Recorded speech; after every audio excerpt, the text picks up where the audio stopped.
Ready. All right, welcome everybody back to Harbor Discussions Podcast. Today I have the fellas over at Good Time Health. If you guys want to introduce yourselves by name. Alrighty, I'm Justin Moser, CEO, I guess founder, and I'm Ethan, and I'm one of the founders. Cool, cool. And what social medias can people find Good Time Health on? Where should they look for you guys? so Instagram is. So I don't do I don't do any socials. My intern does it all, but I think Instagram's Good Time Health or Good Time underscore Health. LinkedIn's Good Time underscore Health Supplements, and I think Facebook's the same as Insta, right? Yes. And we're working on a TikTok and YouTube. We're not quite there yet. Okay. Now this is something that I literally just added to the topics because we met at Hans Pork and Beans. Yes. And when I was asking you if you were the one in charge of social media, that way we could kind of talk about the podcast and whatnot, you mentioned you don't use social media. So I kind of wanted to talk about that. What makes you stay off social media in an age where it's fucking filled with it? Yeah. So I used to. I think I'm good. I used to be on it. I used to have Insta, Twitter, everything. Um, then COVID happened, and I watched Social Dilemma.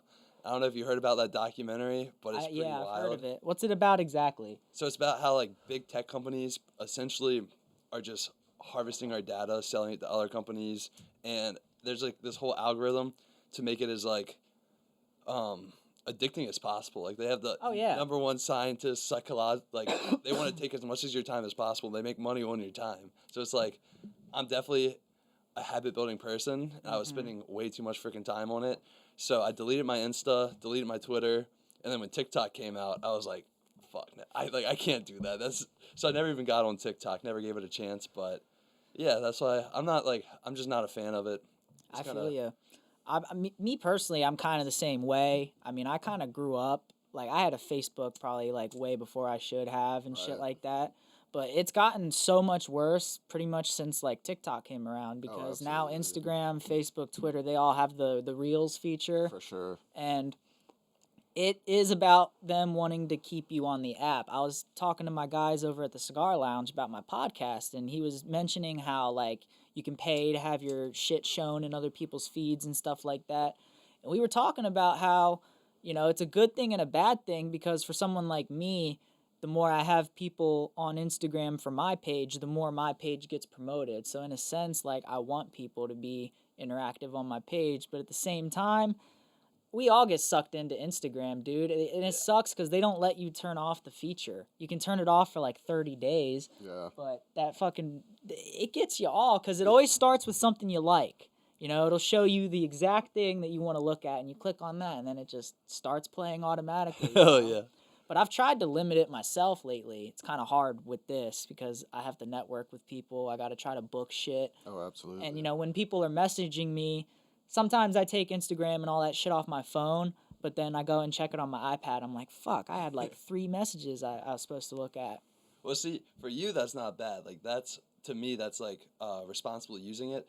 But then you have people that just like post about how good their life is, posting like all this materialistic like stuff, and I think that's where it can like be taken for granted and be taken from like an actual tool that you can use to boost yourself in your business to, man, this is kind of toxic. Yeah, something that I just did so that because the thing I realized, like, realistically, I need to have that shit on my phone, but realistically, also, I was just wasting time on there. Even when I would go on there with the intention to do some business, I would then fucking be scrolling. So what I did was I went and unfollowed anybody and anyone that was like not associated with me or what I do. People that have messaged me and in support of the podcast, I still follow them. I follow all the people that I've had on. I follow cigar pages and shit like that. But there was a bunch of people from high school that I'm like, they don't give a shit about me. Why am I Right. following them? Facts. And Amen. so I'm trying to make it so that when I go on, my feed is basically so boring that I don't even feel like scrolling, you Yeah. know? I I respect did. that. I did the exact same thing, particularly pertaining to my Instagram. So, I would say back in high school, I definitely followed a lot more people than I had followers, and not that that was ever a big deal because it really wasn't because I was never really Well, caught up in that that's hype. like almost what everyone has. Right. But then since we started the business, I just, along the same lines that you thought, what can I do to maximize saving time while at the same time using social media for the benefits that it does have? So what I did is I literally just went down and literally just trimmed all the fat off Yep. of my profile. Did that for Twitter, Instagram, Facebook. I don't even use Twitter to tweet things anymore. It's literally just it's Yeah. entertainment for one, and it's quick, fast news. Like Uh-huh. regardless, like And if the it's real news right, too. Fucking like when some shit really goes down, you best believe Twitter got that Oh, footage, yeah. man. Like Oh yeah. there's crazy shit on Twitter. You'll find more shit on Twitter before you'll find it on the actual local news that night. Oh yeah, like if fucking, there's someone gets fucking shot, that shit might be on Twitter. Yeah. There's like fight videos on Twitter, like anything, man. It's crazy. Right, yeah. So also, I figured we could have a quick IPA discussion since we're all having some brews here. So, what I selected for us was the Monument City Trail Magic Hazy IPA. Check it out. Yeah, so Monument City, they're local. Part of the reason I selected them. And you guys, you brought your own, you said. Yeah. So we make a dark lager with lion's mane racing cordyceps. So essentially, it should help with the hangover. The concept Oh, is it should help shit. with the hangover, and it should help with like digestion. So you shouldn't feel that bloatiness. Y'all are gonna become fucking rich with that shit. I hope so. It's expensive. Very expensive to. All you gotta do is sell that hangover thing. Like, if it really does, like, help prevent that shit, dude, y'all are gonna be fucking... Well, we gotta make sure it. We gotta make enough test runs, guzzle this whole thing and maybe 2 of them. But we're so long ways out. Like, liquor license is very expensive, and you gotta actually have like big insurance by then, not the insurance plan we have. So we're not quite ready for that. And what's the name? So this isn't our like labeling. This is just the bottle we put it in. Oh, gotcha. It would just be Good Time Earth beer. Okay. Cool. Yeah. And so, what are some other favorite IPAs? Like, what do you guys like to enjoy in general? I'm actually not a drinker. Okay. I used to drink a lot. I was never really a big beer guy. When I was Okay. like 17, 18, I kind of ruined beer for myself because I would kill like 18 of them and then Yeah. get super sick and be like, never again. I feel you. What about you? So my dad, I'm not much of a drinker too. I smoke a lot. Cheers. But yeah, I'll drink our beer because it's our beer. But I drink Fireball. Okay. I like whenever I drink, I just want shots of Fireball or shots of tequila. Yeah. We're so like my family's Hispanic, so tequila is like basically like ingrained into the bloodline. Oh yeah. So I just turned 21 like a couple months ago, so I'm starting to get into like bourbons and stuff because I'm a cigar smoker, and that's like those things go hand in hand. Mhm. So I've started getting into that. And my brother, one of my brothers, he was an IPA drinker. Same kind of deal, whereas like he doesn't drink alcoholic beers right now because I have, my family has history with like alcoholism, as do a lot of families. Same It's with a- mine.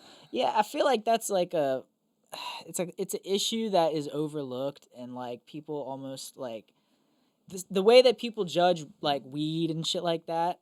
It's gotten a lot better, but I feel like it's the exact opposite for alcohol when alcohol does like so much more damage. Amen. I find it kind of ironically fucked up that a lot of us in this country, we're quick to label people as addicts when literally everyone is addicted to something. Yeah. Even if it's not like a vice necessarily, like iPhones, Food.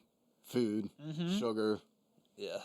Well, also like functioning alcoholism is a thing too, and Oh, the thing absolutely. about functional alcoholics is none of them know, or none Right. of them, you try to tell them they're an alcoholic, they're like, get the fuck out of here. I Yeah. fucking I go to work, I don't act a fool, but it's like, yeah, but you need a drink with every dinner you have, or you can't go to sleep until you've had a glass of wine. It's like that sort of thing, you know what I mean? Yeah.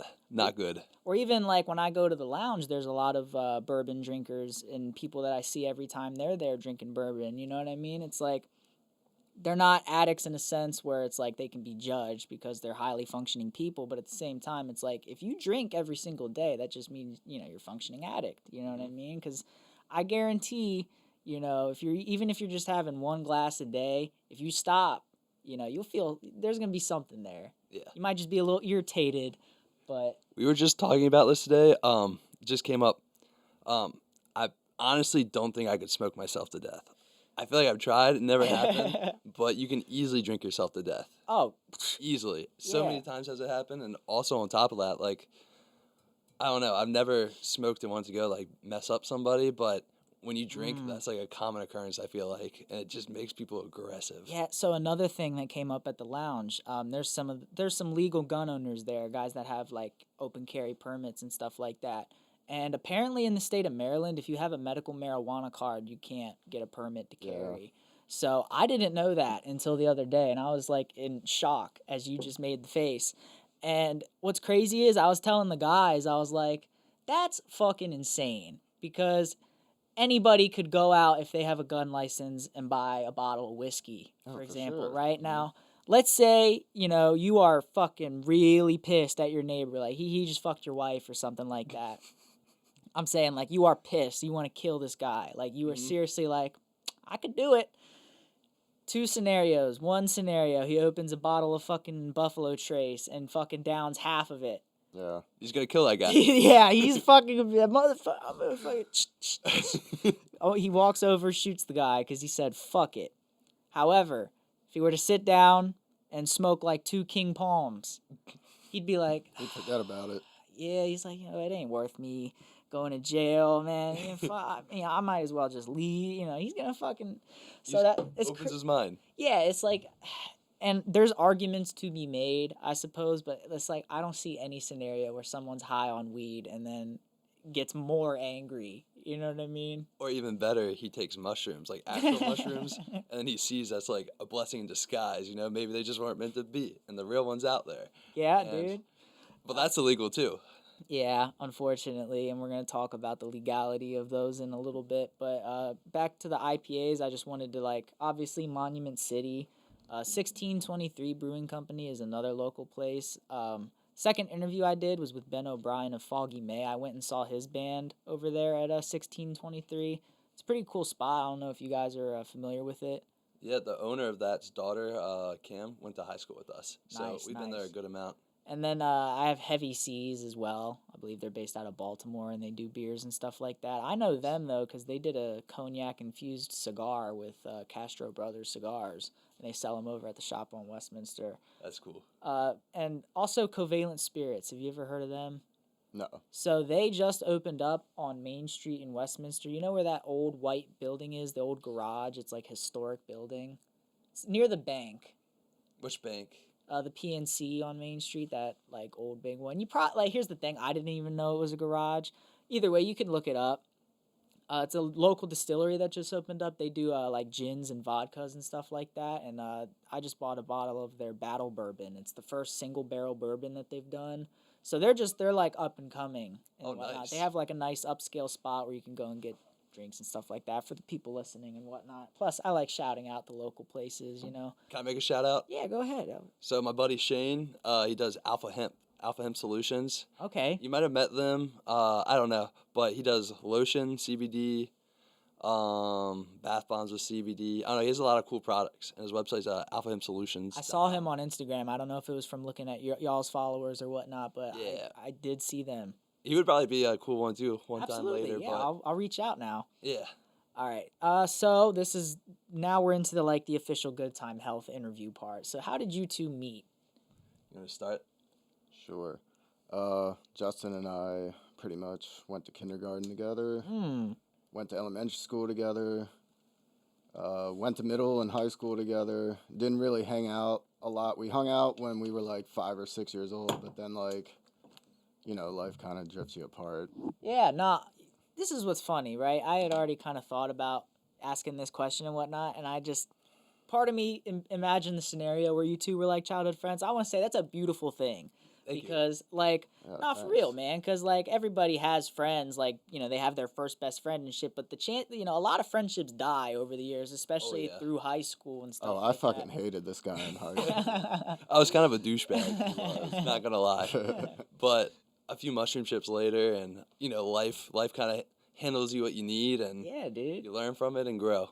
Yeah, well, that's just cool though that you've known each other that long. You know what I mean? Because me, like most people, I have I have two friends that I've been friends with since 6th grade.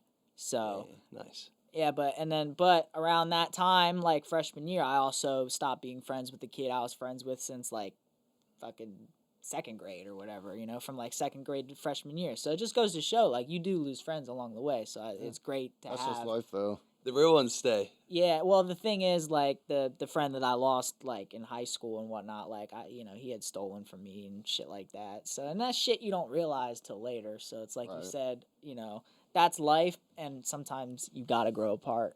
Oh You know what yeah. I mean? Well, there's another one. Pretty much my right hand man, Alex. Shout out. He went to. We all literally went starting in kindergarten together, and just me and Alex were closer. But like we all have grown together. This is my hike guy. Me and him hikes like fat 10-mile hikes a lot. Those are good bonding experiences, They too. are. I Oh, used to go yeah. on walks with my dad as a kid, like, long-ass walks, too. Oh like, yeah. You just, like, because all you really do is talk on those, you Yeah. know? Deep You're in talk. the woods. It's Yeah, like man. you're in the wood. You literally spill anything, and it's like, who's gonna hear it? Yeah. I gotta start hiking and shit. Cause Oh, cause my friend Casey that I interviewed, he lives out in Colorado. He was originally lived in Maryland and stuff like that. He's big into hiking, and now he climbs like 14,000-foot mountains and shit out there. I'm So, like, jealous. But yeah, no, he was a big hiker and whatnot too. And I've always walked outside, and I used to walk a lot in the woods back here. There's a really cool fucking spot where By friendship. Not friendship. Robert Moten. Is that the school? I did go to school there, but no, I'm literally talking about like in this neighborhood, like Oh wow. near the health center and shit like that. But like literally, like there's like train tracks you can go to, and there's this fucking spot. I have no idea what the fuck it's supposed to be, but it's literally like a fucking like big skater dome thing. It could not be skated. I'm just trying to give you an idea of Yeah. like what it looks like, and it's all graffitied to shit. Like That's cool. I haven't been there in a minute. Like I haven't been there since like maybe freshman year or 8th grade, but. You got to go to the Liberty Reservoir. I We don't live by that. I may or may not have been there. I know I've been to like one of those fucking because there's a It's couple cool. reservoirs around here. Yeah. Maryland's fucking got all sorts of hiking and shit like that. If you know what you're looking for, so many great trails. Do you guys think? Well, I've never been to High Rock. That's a trail? See, I've never been there, but Harper's Ferry, if you go there, that trail is like insane. I feel like High Rock is probably like overrated. I've never been, so I'm really like kind probably- of speaking beyond my As word. someone who used to go to High Rock a lot, it's definitely. I mean, What did you go for High Rock for?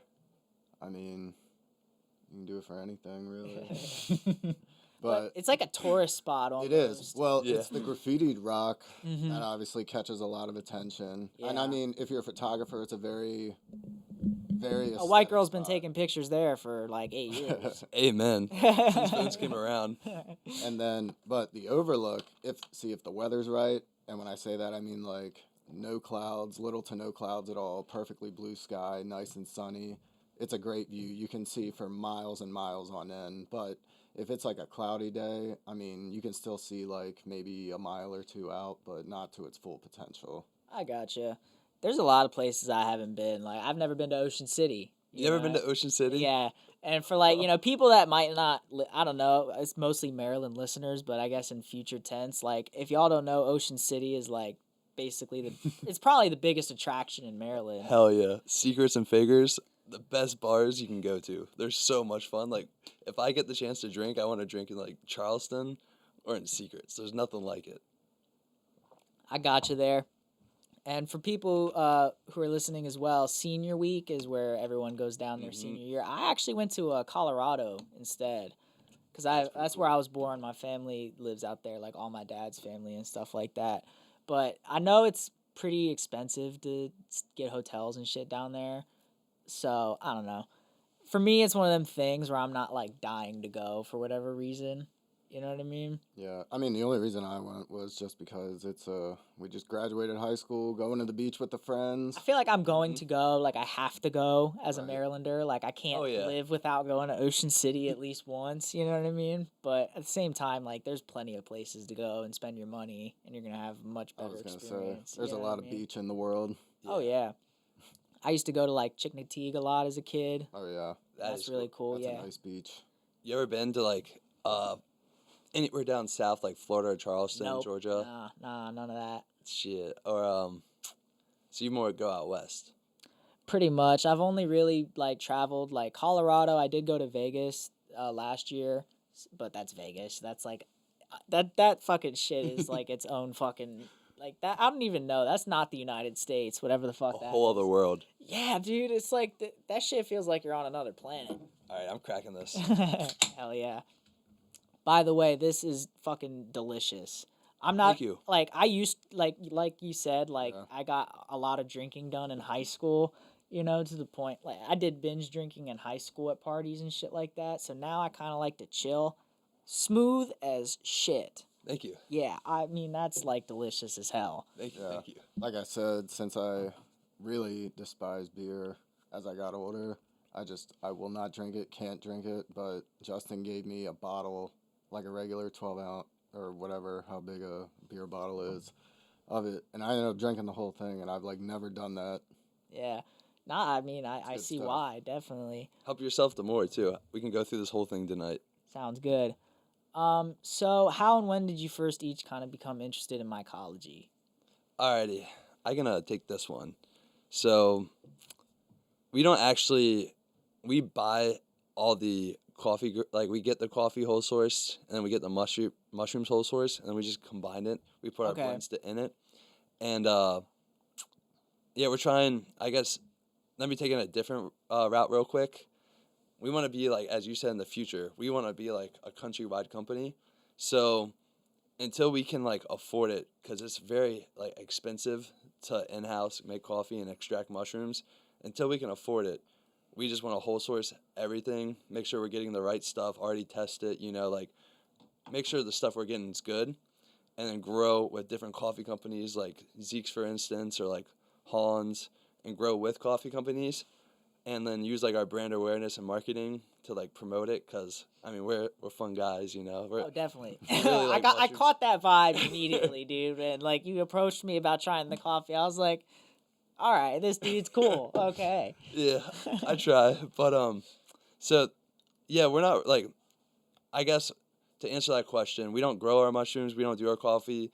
So We're you're kinda not just, like going out and picking them yourselves. No, we do go on hikes and we find them. And Okay. then my intern, short story, we've known him. Well, I've known me and his brother have been best friends since we were like 2. So I've known this kid before he was like even walking. Was that the kid that was in the Hans the last time we talked? No, he's a short little blonde kid, Okay.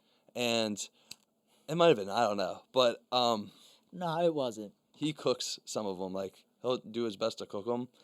But yeah, we whole source. We'll go hiking though, and we'll try to find them. And you can find Okay. some pretty cool, like you can find lion's mane and reishi in the woods around here. Yeah, we'll get into that.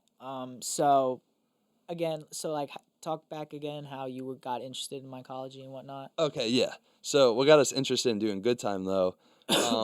So I was one who initially started it.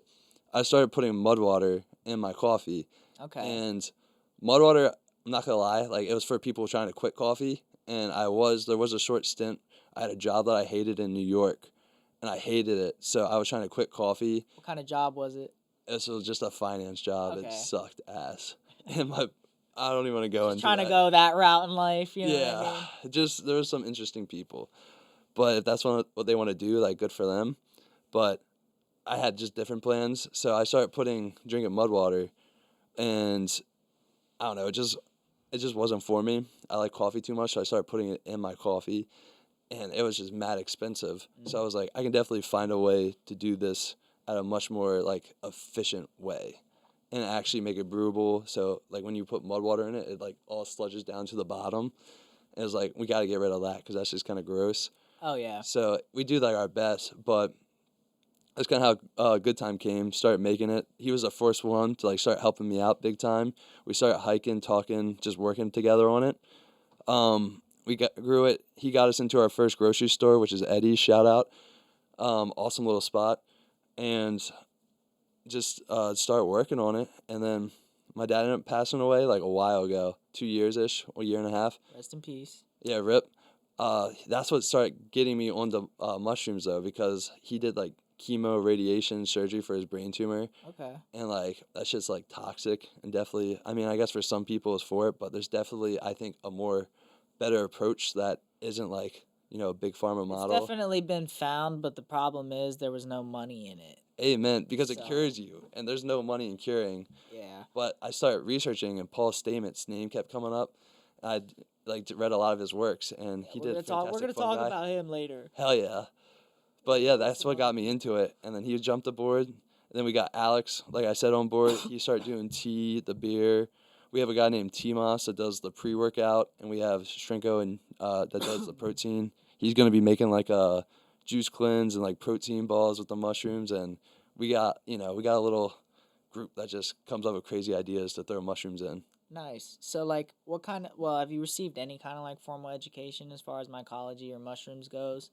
Just reading, a lot of reading, hours Okay. and hours of reading. But no, I went to school for, I double majored at Towson, business analytics and management.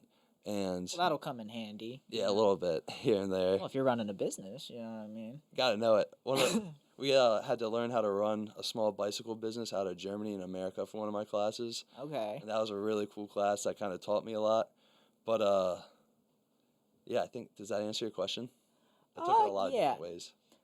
Yeah, well, the thing is, like, you covered topics that I was already going to ask, and you did kind of talk a little bit. My whole thing was just really, like, what got you interested in mushrooms in general? You know what I mean? So what got me interested? Yeah, it goes back to my dad. Just researching and seeing that there's so many things out there that the mainstream media doesn't promote, and that's what really got me interested. And it was like, I don't know, if you want to see it, my dad's thing was always show me what you can do, don't tell me what you can't. It was like, I might not be like a doctor. I'm definitely not the smartest person out there, but I work hard and I believe in what I do. And I got a lot of people with me that also believe in it. So it was like, we can do this. You don't have to be a doctor. Doctors are the ones that are like pushing the shit that's like hurting people. Oh, So absolutely, yeah. That's it. That's really interesting. What about you? Yeah, so pretty much what got me into the whole mycology thing and mushrooms for their health benefits is I was born with congenital heart disease. I had a bad pulmonary valve from the get-go. And then when I was a year and a half old, I was diagnosed with type 1 diabetes. So I've had that to deal with on top of the heart thing. 2 years ago in 2020, I had 2 open heart surgeries to repair my original congenital defect. Shit, man. And what was supposed to be a quick, 3-night stay, 4 days, you're going home, turned into a 30-day ICU stint, and then over a month in the hospital in general. And it was a very low part of my life. And then on top of that, I have to get eye injections for my diabetic retinopathy. So People don't realize how fucking like costly that must have been. No, yeah, it is very. Because I've had like my grandfather, stuff like that. I've had relatives that have had to be in the ICU and shit like that. People like you don't want to be in the ICU for obvious reasons, where just being in there is terrible. But that shit costs so much money. It's like. That's where part of the healthcare system's really fucked, man. Because like you don't have a choice, man. You're fucking dying, and they charge you for dying out here, dude. Yeah. Amen. It's terrible. Like here's the thing, like people can fucking preach all they want about like, we shouldn't have free healthcare, blah blah blah. Wait till one of your fucking relatives is in the ICU. Like you gonna experience it and be like, what the fuck? I can't afford this shit. No shit, you can't afford it, man. What the fuck? Yeah, I remember they when I finally was coming home after like the 30s, I think I was in there a total of like 33, 34 days. Shit. So it's on that final day of, when you're checking out, the lady or the receptionist comes in and just hands you the hospital bill with all your discharge instructions. It's gotta be one of the worst jobs to have. I looked at it and it was about $500,000. And I was like, do you just like expect me to like hand over my debit card and be like, oh yeah, here you go? Bro, holy fucking shit. Oh my God. But luckily that's what insurance is for, so yeah, at least we got something. If you got to deal with it, at least you got something. I'm not gonna lie, I'd probably get so mad I'd rip that shit up right in front of them, dude. I'd be like, the fuck out of here. $500,000. I'd be making a scene up in there, dude. What's the average salary in America? Oh my God, it's like fucking 30,000 or some shit like that. It's super low. Now, have you ever heard of like Fresh and Fit? Nah. So, do you know the phrase like red pill? Red pill, blue pill? Yeah, I do know that. Yeah. So they're part of like the red pill content sphere, which is like gets a bad rap for being like misogynistic and stuff like that, which I'm not gonna lie, some of the shit they joke with it though, so it's like they kind of make themselves look bad almost on purpose. They Andrew Tate it. Yeah, kind of. Yeah, they're like, not as they're not as like risky, I guess. They don't say as much flagrant shit as Andrew Tate does. Talk about a bold motherfucker. Yeah. Hey, man. Jesus Christ. I remember when I first saw like his first bit. I remember texting Justin and I was like, I don't know if you know who this guy is, but like I genuinely can't tell if he's like being for real or what. And then obviously you saw like how many people, bought into that shit for real, and it was like, oh. Like, slow down now. Now he's arrested. I'm actually trying to find like what it is. So this says, according to the U.S. Bureau of Labor Statistics, the median weekly income for full-time workers in America was $1,041 as the second quarter of 2022. Apparently, that's like $54,000 a year. Alrighty, so let's think about after tax. That's like 42. This is how my business mind works. There we go. So- Big numbers. Yeah, if you're thinking about it, if they expect you to pay that, if you're like the average American person, if you don't have insurance, that's like, what is that? If you spend every single dollar you have on that, probably a solid, at least 10, 12 years, Absolutely. at least. Let's fucking figure this shit out. We're gonna do the fucking math. Yeah, that's like if nothing goes wrong too. Yeah. I want to talk about mindsets later, but this guy right here after you hear everything he went through, him and my dad were like the same way, which is why I really respect him, but like never complains. Like all the shit he goes, like gets fucking needles in his eyes. That makes my eyes water just thinking about it. That's 10 years, by the way. Shit. $50,000 over 10 years is $500,000. So that would be, yeah. And honestly, I feel like that number really isn't correct because like when you start looking at the numbers of like people in America who make $100,000 a year, it is a lot smaller than people think. Oh, absolutely. Like it is rare to be making good money. You Right. know what I'm saying? So the point is, like, it probably takes you more like 20 years. You know what I mean? I work at a decent place, with benefits and shit like that, and I make like probably close to 30 with a bunch of overtime and shit like that. And like for most blue collar people, like they're not, making fucking 50, 60 grand a year. Like that's a lot more rare than people think. Teachers ain't even making close to that shit. Hell no. Big They facts. should. Absolutely. I mean, the fucking shit. We ain't had a president that fixed that shit ever. No. It's fucked up because, like, and, I mean, medical people do get paid, pretty much what they should, but at the same time, they probably need to get paid more because my brother's fiance is a nurse and whatnot. My mom's a nurse. Like, that shit's traumatic. Like, they go through shit. They got to see people dying and shit like that. Like, and you start comparing them to, like, celebrities and football people. You know what I mean? It's like, this is not working out. You know what I mean? Yeah, this is crazy. One of my best friends, his girlfriend's a nurse, and like, she works her ass off. She's working like they're the 54 hardest hours a working week. fucking people in the fucking world, man. Yeah, not enough credit, I No, will say. man, not at all. So we already kind of started talking about like how you guys formed Good Time Health and like talk about kind of what the idea for the brand was. Alrighty. Well, Good Time was like, I guess, because we dabble in like the health mushrooms. I don't know. We kind of wanted to take it like a completely different approach than all the other companies, and while we're doing it, the whole thing is like now business is nowadays like so cut and dry and like just so like I don't know, cutthroat. And we want to be like completely opposite of that and like do it our own way and prove that you can still enjoy what you do and it doesn't have to be like I'm wearing sweatpants right now. I pull up in sweatpants to our meetings. Like it doesn't have to be the way it is. It could be so much more fun. Yeah. It doesn't have to be so toxic. So we came up with like a cool logo. My buddy Alex came up with that.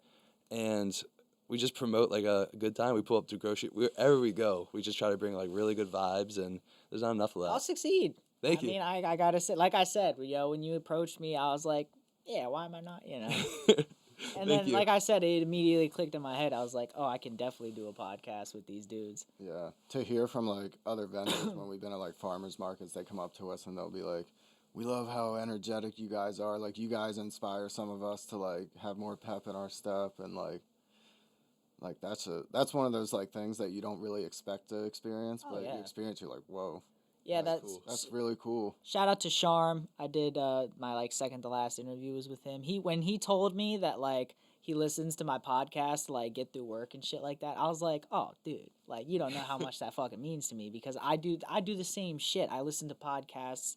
Well, I kind of can't anymore because work cracked down on people wearing headphones and shit like that. That But sucks. it does. But what I'm saying is, like, for a fucking year straight or some shit, I was, like, listening to podcasts every day to get through work, man. That shit is, like... So to know that my shit was doing that for other people, you know what I mean? Who's your It is GOAT a great feeling. podcasters? Bet. So, obviously, Joe Rogan. Oh, yeah. I always like to shout out Ryan Sickler. He's a comedian from Maryland. He lived in, like, Eldersburg, I believe. Oh, shoot. Yeah, so if you just look up Baltimore, Ryan Sickler, like, he has his podcast called The Honeydew. So I really like him just because he's local and shit like that. No Jumper. I fuck with No Jumper.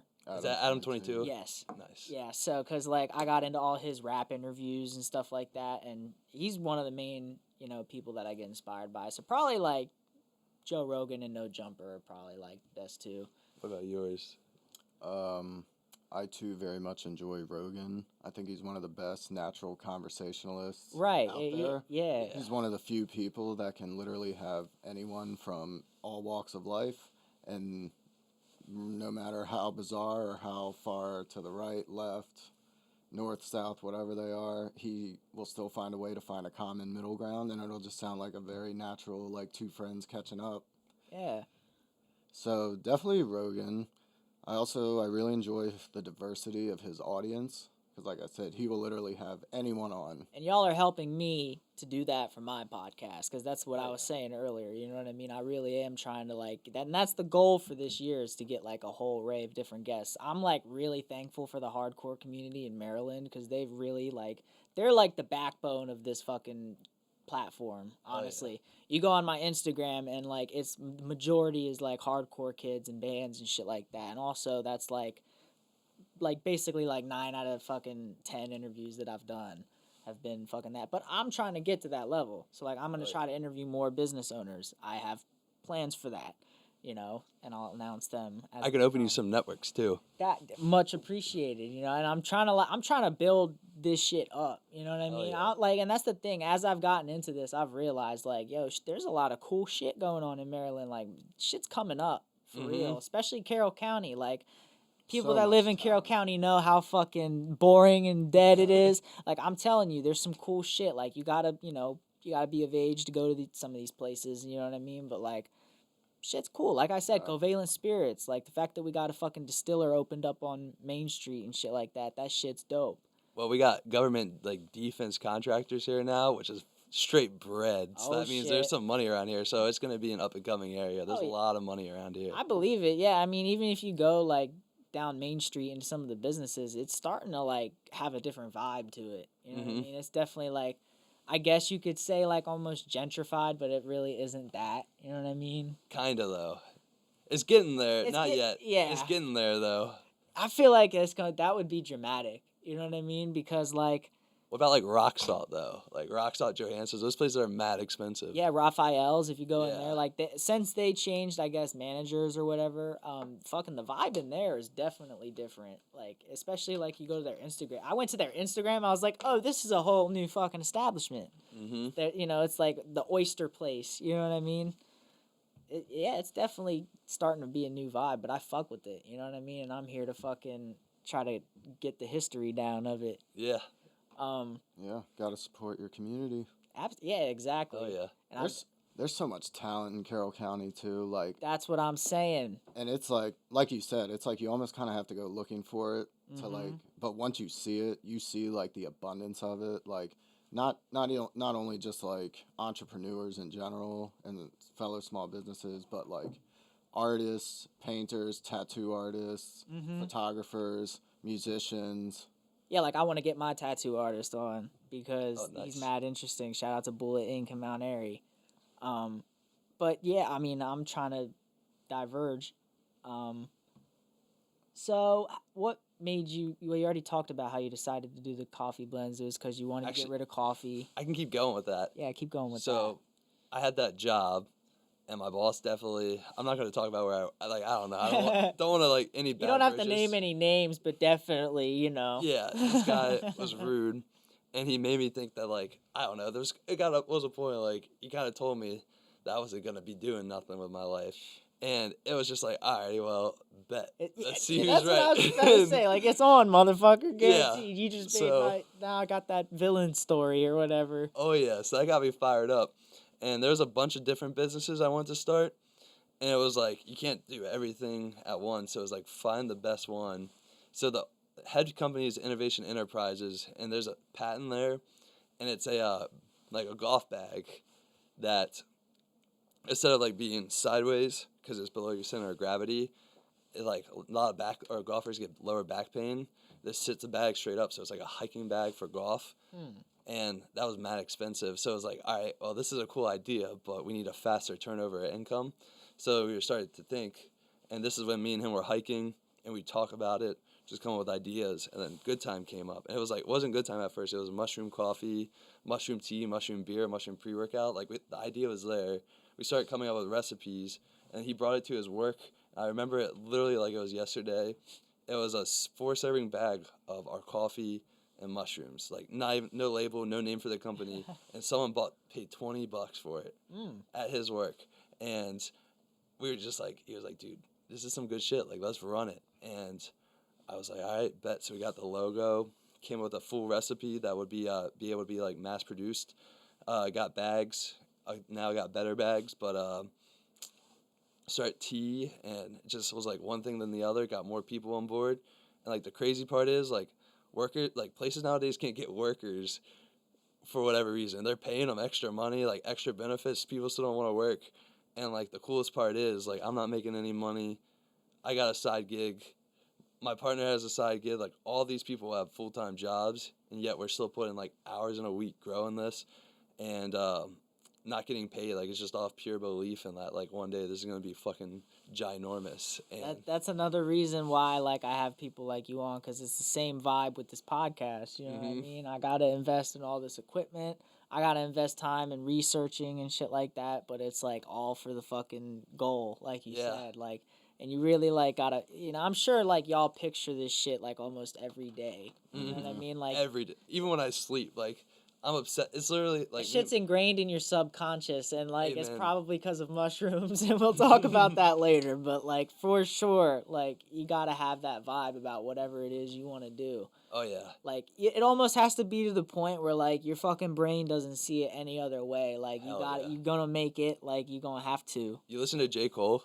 Yeah, you know what's funny is like I was there's a song called Blow Up. I guess it's an older song. I heard it off Project X, but that song's fucking amazing because basically he's talking about like, bitch, I'm about to blow up, and it's fucking like excellent cool. vibe song. Yeah, Dude, he has a song, and this lyric, like every time I think about it, like just gets me fired up. It's like put all on plan A, there ain't no plan B. And it's like if there's a plan B, you already expect that you're gonna fail, and like you have a way out if you do fail. It's like screw that. Like I'm not gonna fail. Literally, it might be like it's gonna take me a while to get going, but once it's going, it's just gonna keep. It's exponential, and like we've witnessed that just with like our growth, and it takes a while. Like we sat on this idea for like a year and a half, and that's the stuff that people don't see, but like sitting on it for a year and a half, developing it, like perfecting it, making sure you can mass produce it, like keep up with orders, and then sending it.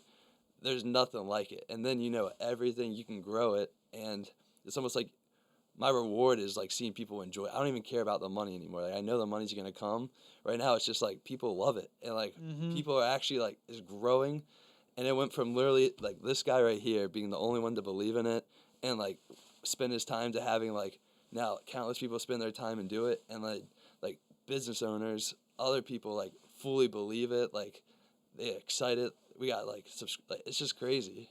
I agree, man. Another lyric, by the way, it was like almost kind of the same thing you said. You ever heard of Babytron? No, is that a rapper? Yeah, he's out of Okay. Detroit. So wouldn't change a thing about the journey. Shit, it made me me. I only had one plan, not no ABC. Oh, that's sick. I like that. He said I knew I'd be a rapper. I was circling anything on that ACT. That's He's funny. got insane fucking like everything he says is like a fucking punchline, basically. Dude, that's pretty He has a sick, song where he raps to like fucking like 20 something different beats on the same song. You know, This- Lyrical Lemonade? No. So really, yeah, so really cool fucking like music videos are done by this dude. Like he does insane fucking videos, but it's if you look up that, it's got that song. Cole Shit. Bennett, is that his name? Yeah. Yeah, that's the guy. Yeah, he does fucking insane videos. I mean, I like him, you know. Yeah, when the whole SoundCloud scene was, very popular for like Yes. 2018 to like at the end of 2019. Yeah. Like not even 2 full years, just like COVID came along and killed Yeah. that fucking vibe. I always remember. Good luck getting lean in For the real. fucking coronavirus. But nah, he always had the best. Fucking Big produced- Pharma gotta fucking make them vaccines, son. They ain't Big making fact. Percocets no more. Big fact. Nah, they're still making that shit. That's their fucking bread and butter. It is, yeah. Yeah, no, like Wait, that. You know what's crazy? The chiropractor I went to, ooh, I think I just burned my eye. I'm low-key kind of big baked right now, but the chiropractor I used to go to had literally a poster on the wall I asked him about. It was like the soccer mom heroin like conundrum. And essentially it's like these soccer moms straight up going to surgery, getting Oxycontin for surgery, getting addicted to it, and then Jesus. getting pulled, and next thing you go, you got these moms doing heroin. Well, and- back in the day in Florida, I think it was it was literally like a fucking strip mall. You could like, or like, think about like a whole fucking like mile long stretch of fucking businesses. Like literally, it was like every other door is a fucking doctor's place. You could just walk in and get a fucking walk in prescription for fucking oxys. This is like back when they were wild. first getting pressed and shit like that. Like they were just handing them bitches out, dude. But like that's how it all fucking started. Is shit like that. I mean, it's kind of the same thing we're doing. We're just passing samples out and hoping people like it enough that they just start incorporating their daily habits. And there's no difference to what they're doing. Full disclaimer: our stuff will not ruin your life. And it's not addictive. This is what's funny, right? Because I was talking with my mom just about y'all's company and shit like that. Their product has no psychoactive effects. Like, it ain't those kind of mushrooms. Like, they're all just, like, regular fucking mushrooms. You know what I mean? We Yeah. definitely should acknowledge that. You Oh, know yeah. what I mean? Yeah. We're not, if it was illegal mushrooms, I mean, we're fully FDA approved. We have a legal business. We'd be arrested by now. Yeah, exactly. Especially Yeah. around here. Like, it would, We do have a team of lawyers though that protect us. We're through Smart. LegalZoom. Yeah, they Hell yeah. provide an awesome business. But Mm. yeah, they everything we do, like, we go through them first, make sure it's like everything's good. They check it. They let us know if we need to do anything, what we need to do, and how to do what we want. So Perfect. yeah. All right. Now, as far as like how you do the specific mushroom coffee blends, what is the tasting and selecting process? What was that like as far as the mushrooms, like as far as deciding what mushrooms you actually wanted to use for the blends? So how I came up with that, Mudwater had a lot of mushrooms and a very high cost, and it was like, all right, it's cool to have all these, but there's some that I believe we should have, and there's some that are, cool to have, but not like killer. And coffee's expensive itself, especially if you get quick coffee like we do. So it was like, we got to find a 3-4 blend that has the most important mushrooms to us, but also isn't like too mushroomy. So cordyceps are very sweet. They increase your energy. They give you more increased energy. They help you recover faster from working out, really anything. Reishi reduces inflammation. It also helps, he would know about this more than I, but it helps your body digest sugar like better, so it's good for like diabetic people. I would And, tell my dad that because he's diabetic. It's not the end all be all. I think our product is a start to it, but with a good diet and a good working, like, if you couldn't incorporate a healthy lifestyle with ours, this is just the beginning. But we want to like get people to like their most optimal, like, just start with us and then Yeah. start with a good time. I might have to. So, this is like small shout out. So have you ever heard of Restore Therapy Spa? So basically, it's a place literally right up the road, right next to Hoffman's. You can go there. They have an infrared sauna. They have a cryotherapy machine. You can get like massages, Oh shoot! facials, whatever you're into. They Oh, basically damn. got it. So I've been going there. And as far as like drinking, this ain't just like, here's the thing. Like for people wondering, like Fiji water, like Yeah, it's kind of bougie, but like this shit has really good mineral composition in it. Like you're actually getting like magnesium and silica and shit like that. Shoot. So I've been drinking like shit like that, and like, dude, the place I work at, like, it's a warehouse, so some of the fucking people there are just like incredibly fucking unhealthy. I'm talking like drinking sodas and eating like fucking little Debbie cakes and chips for like breakfast, For real. lunch. Yeah, and it's like, I try to be like totally different than that, eating like fucking yogurt and nuts and fruit and shit like that. Respect. But yeah, no, it's like on the topic you were saying, like your whole brand is just about like being healthier and shit like that. And Hell that's yeah. kind of like, I want to shout out that place because that's a place you can go if you really are trying to be good about your health. Because like, if you look up the benefits of just going to a sauna twice a week, it's like Yeah. insane. Yeah. And for like, sure. and when the place I work at, I basically like lift boxes all day and move boxes all day. So like, I'm incredibly sore from that shit, and it definitely helps to go there.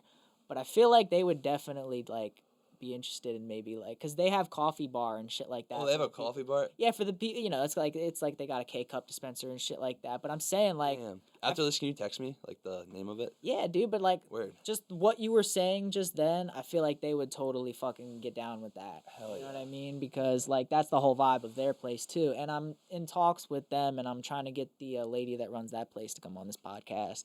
Dude, that'd be. We'll start it. We'll go. And once we're in there, I'll tell her to come. But thing about K cups, well, we finally found a manufacturer, and we found like agreed on a contract. So we should have them. Not should. We will have them within the next Nice. 2 months. And Well, what's nice is like they make little like fucking empty plastic ones that you can just like dump your any blend into. oh, that's cool. Yeah, That is so For, like, at this place, like they do it here, or just oh, you no, need like to you know? can buy that shit on Amazon and shit. Oh like yeah. that. Yeah. Oh yeah. That is nice. But no, shit to get them in the actual fucking pods, like that would be fucking like baller shit for Yeah, sure. we got that coming. Hell yeah. So like, was there a trial and error at all as far as like deciding between those mushrooms, or you just Oh, kinda yeah. already knew? So back to that, yeah. So there was a lot of trial and error. We Okay. had the initial one had lion's mane, reishi, cordyceps, chaga, and turkey tail, and I don't know. There's the effects. Chaga and reishi are both anti-inflammatories. Yes, they're both different, and there's much more like in depth to it. But just I thought reishi was more important to me than chaga, and then turkey tail. If you know, like if you listen to Paul Stamets, that's the one he uses, and that's like Okay. the one that's very good for cancer. But we wanted like more of a boost in the morning than like full on like that. So we found the 3 blend mushroom, and then it was more just tasting it with different coffees. Like I said, the cordyceps are sweet. The reishi and lion's manes are more the ones that you gotta mask, and it just find the perfect ratio with like the perfect amount of coffee. So, like I said, it took a year and a half, and that's why it took us a long time to build it, but now it's released. It's really good. Like the feedback is there. That is really good. That's why it's really rewarding because it took so long, and Yeah. there was so many like ups and downs, and yeah.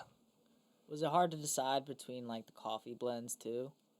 Yeah, there's so much different coffee out there, but Yeah, that's a fact. yeah, Colombia is really rich, so we figured that would work really well, and it does. So it's like really rich. Has a nice earth essence with the mushrooms, the lion's mane, reishi, and cordyceps. But the Italian one we have is like more heavy, so you really only taste the coffee, and it's a lot less mushrooms. So that's like for our coffee drinkers. Then we have a seasonal one, which fall was pumpkin. The ladies love the pumpkin. Absolutely. Winter's hazelnut. Who doesn't love hazelnut? So it just all goes hand in hand. Nice. So kind of going on to the coffee shops, we mentioned Hans Pork and Beans. Mhm. Where I met you guys, it's a local coffee shop, and they have like pork, and they have awesome sandwiches and shit Oh, like yeah. that. Oh yeah. So as far as that and the other places, like the store that you eventually got your stuff sold in, how did you go about like building those relationships and stuff like that? Just being very open, being very Really? transparent. Yeah. Okay. Very simplicity is key, and we really took that to heart when it came to our approach with approaching new businesses. We literally, like Justin and I on my day off, we'll literally hop in the car, we'll drive anywhere from 30 minutes, sometimes we've driven like 2-3 hours to towns in surrounding states and surrounding counties, and we'll literally we'll go on on the Google Maps and type in coffee shop / boutique / markets. Anything that comes up, we'll literally just go down the list. We come prepared. We have pamphlets with quick jots of information on it, and then we have samples of the coffee, and we'll literally just walk into each shop, say, hello, is the owner here, whoever's in charge of inventory, and if they are, we pitch it to them, and in our experience, a majority of them really like it, and only a couple have not liked it, but there's 8 billion people in this world, so if 1 million people tell us they don't like it, it's all right. Well, the mud water and like mushrooms and stuff like that, as far as diets go, like that stuff's becoming popular to where I see like ads for that shit on YouTube and stuff like that. So it's definitely a good time and stuff like that. A growing market, for sure. Yeah, and like your shit's good. You know what I mean? Like I've had your coffee, it's good. You know what I mean? Yeah. Like I'm not gonna lie, I was into the idea. I was like totally down for the concept when you explained it. I was like, this is dope. I definitely want to try this. But I've taken mushrooms. You know what I mean? They don't taste good. You know what I mean? So I was like, how is this gonna be? And I was like, okay, this is solid. You know what I Thank mean? you. So like that helps. You know what I mean? And like yeah. the concept on itself will sell. You know what I mean? Because like who isn't trying to better themselves? Who everyone knows that coffee is like has its downsides. You know what I mean? So if you're getting like actual health upsides from drinking your blends, you know what I mean, and they actually taste similar to coffee, like yeah, who wouldn't be down for that? That's all we're about. Hell yeah. So we talked about you get the mushrooms and whatnot like sourced wholesale as well. So where do you actually go for that? Well, we just have a wholesaler. The cordyceps, so lion's mane and reishi are found on the East Coast. They can be found really anywhere. My buddy, or the intern, has actually found lion's mane and cordyceps, or not cordyceps, lion's mane and reishi while he was hunting. Cordyceps, that means winter worm, and they're a worm that actually grows in China. And in the winter, when they die, a fungi grows out of their brain. But we don't buy them from China. We get them from a factory over in Las Vegas. It's a farm, and they grow like actual cordyceps. And they get them, they dehydrate them and extract them. So they kind of take all the, pretty much all the work that goes into it, the stuff that you have to get tested, all that they do. We just get the end product. But Nice. yeah. Then the lion's mane and reishi we get from Pennsylvania. Okay. And then you said you do occasionally go out and hike and look for some. So as far as that goes, I obviously like hunting is a big thing out here, and when it comes to that, you kind of have to go out pretty early in the morning, and then it becomes like an all day endeavor. Is that what happens when you go out to pick mushrooms? This man wakes up at like 4 a.m. So when we hike early. Gotcha. I'll let you answer that one. Yeah, so I wouldn't say like it typically does tend to be like a 6 to 8 hour experience whenever we go out, because we tend like we'll go on the trail until we're nice and deep in the woods, then we'll go off trail. And like for instance, we went to Harper's Ferry like 3 weeks ago, and there's this giant overlook you can climb up to. It's like 800 feet high, and it's up a pretty steep grade. So even on the trail, it's very difficult. Gotcha. And so we got up about a quarter mile up the trail, and then we were like, all right, we're going off trail. And yeah, it made it a lot harder, but we saw probably a lot better, just viewpoints and very nice scenery that people who stick on the trail probably wouldn't have experienced, and was all worth it. So it's really we really just go off trail, and then if you go deep enough, if you know what you're looking for, it's a lot easier. So like a lot of fungi grows on dead logs, like fallen trees. So we just look for fallen trees, and 9 times out of 10 around here we'll find turkey tail, we'll find lion's mane sometimes, reishi, and so yeah, it's just a matter of Might have to going show out. you those woods I was talking about. Yeah, for Because sure. I'm not gonna lie, there's a lot of fucking like dead shit, and I feel like I've definitely come across some fucking fungus. Like you could probably find something back there. I don't know, Word. but it's still a cool place to go and whatnot. So how successful would you say you guys are when you usually do this? How often also do you go out and decide to pick on your own? Well, I don't need them, to be honest with you. That's more of my intern thing, but I gotcha. we just go hiking, and if we find something, we find something. It's pretty cool. Yeah. But Almost every time we go out, we'll find Do something. you go hiking with that intention, or is it just kind of like No, it's that abundant and that much around that we Yeah. literally, Like we'll just literally happens. we'll just be walking and Justin will be like, "Hey, look, some lions, man." It's like, "Oh yeah, I forgot they're out here." Yeah. The one time, me and him were like holding a heavy ass log. I told him to drop it. And I was gonna throw it, but I didn't realize when he dropped it, it was just gonna like hit me. I got like straight up sucker punched by Aw, this tree. shit. I like fell over and like down this hill, and I literally landed at reishi. Like reishi mushrooms, like right by the water under this tree. It was like, damn, that's wild. That's how abundant they are. But we do our Dope. business meetings hiking. Like, business meetings casually, or, like usually by an office, people in suits and stuff. And it's like, that's not our way. We go hiking. We talk about like deep stuff. You're in the woods. You can really like spend time in like issues, progress, stores, no matter what it is. Like, you can hit the deep talks out there and really figure out what you need to do. So we do all of our like business meetings hiking. It's like you can get the same things accomplished that you can get done in an office, but you're outside, fresh air, good cardio, keep your heart healthy, get some sunlight, I some fuck with vitamin that. D. Lots of vitamin D helps diminish depression, and being active helps diminish depression. So That shit is underrated, and that's what we were talking about earlier about just being healthy. Like that shit Absolutely. is simple. You know Oh, what I yeah. mean? Like it's crazy. you would be surprised how much a gallon of water a day, 60 minutes of continuous exercise outside in sunlight, and just 8 hours of sleep. Those three things right there that can night and day. Yeah, dude. And that's That's like what it's all about. yeah, that's like all the shit that I've been like kind of been trying to be about lately, and like a lot of the shit that I've been watching lately has been kind of shit revolving around that, like telling you Nice. like, yeah, this shit is how you get your life together. It's not that hard. It's really, I mean, for some people, it's all relative. If you think about it. Yeah, well, I feel like a lot of people, like I said, like no offense to the people I work with, but like I'm just saying, like it, the way that they treat themselves, and it's like the way I hear them complain, it's like there's a lot you could do that would fix what you're talking about. Right. You know Oh, what yeah. I'm saying? Like you can't be complaining when, like I said, you're eating fucking honey buns and fucking Mountain Dew for breakfast and lunch. You know what I'm saying, man? Yeah. Like Cheetos and honey buns don't give great health benefits. That's okay to eat, but like you gotta fucking eat some regular shit and drink a bunch of water. As Yeah.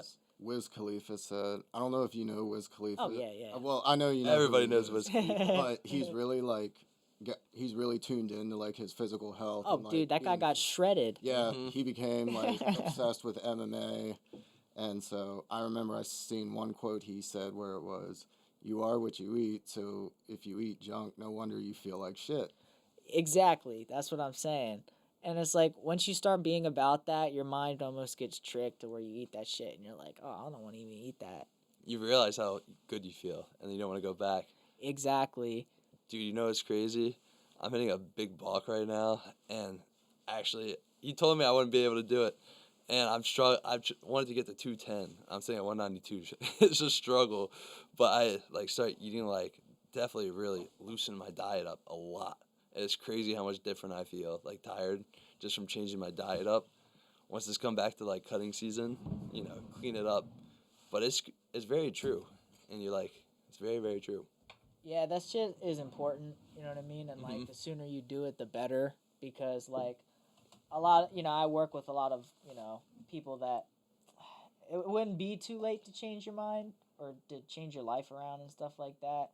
But it's like a lot of people wait until it's too late to try to change. You know what I mean? Like best thing, and the thing is like I think I've mentioned this before, but we are like wired at a young age to fucking be unhealthy. You know what I mean? Like you go into a grocery store and then like fucking 90% of it is just shit that is bad for you. Yeah, And there's not kidding. and people are like the food is so much better in other countries because they actually have like good restrictions on their food. You know what I mean? Like the shit that we let slide here is crazy. Like you ever read the ingredients on like Gushers? You know what I mean? Like shit like You can't that. even read them. Yeah, that's what I'm saying. Like you go to other countries or you just look at healthy shit. It's like, oh, the ingredients you actually can understand. Even like soap and shit like that, like the shit that you put on your body. You know what I mean? Oh yeah. Like you read like some fucking generic ass soap or whatever, or even some of like the bigger brands. You know what I mean? Like Axe or shit like that. It's like you're putting detergent basically Oh, Yeah. on your body. So like when you buy natural soap, like it actually is like Ready for this? Shout out my girlfriend, Big Sip Nation. She has like that all natural soap, and I might smell like a butterfly afterwards, but it's kind of dope. And you're like, yeah, you're right. Like, I'm not gonna lie, I kind of just use whatever my mom has, but she always has Axe, and my skin's always dry. When you use that natural stuff, you come out of the shower like feel Oh feel yeah. pretty good. Well, have you ever heard of Dr. Sasquatch? Yeah, that stuff's good. Yeah. And also like Target's got some pretty decent shit. Target? Like Nice. their Goodfellow bars of soap are pretty good, and then like Harry's I just bought.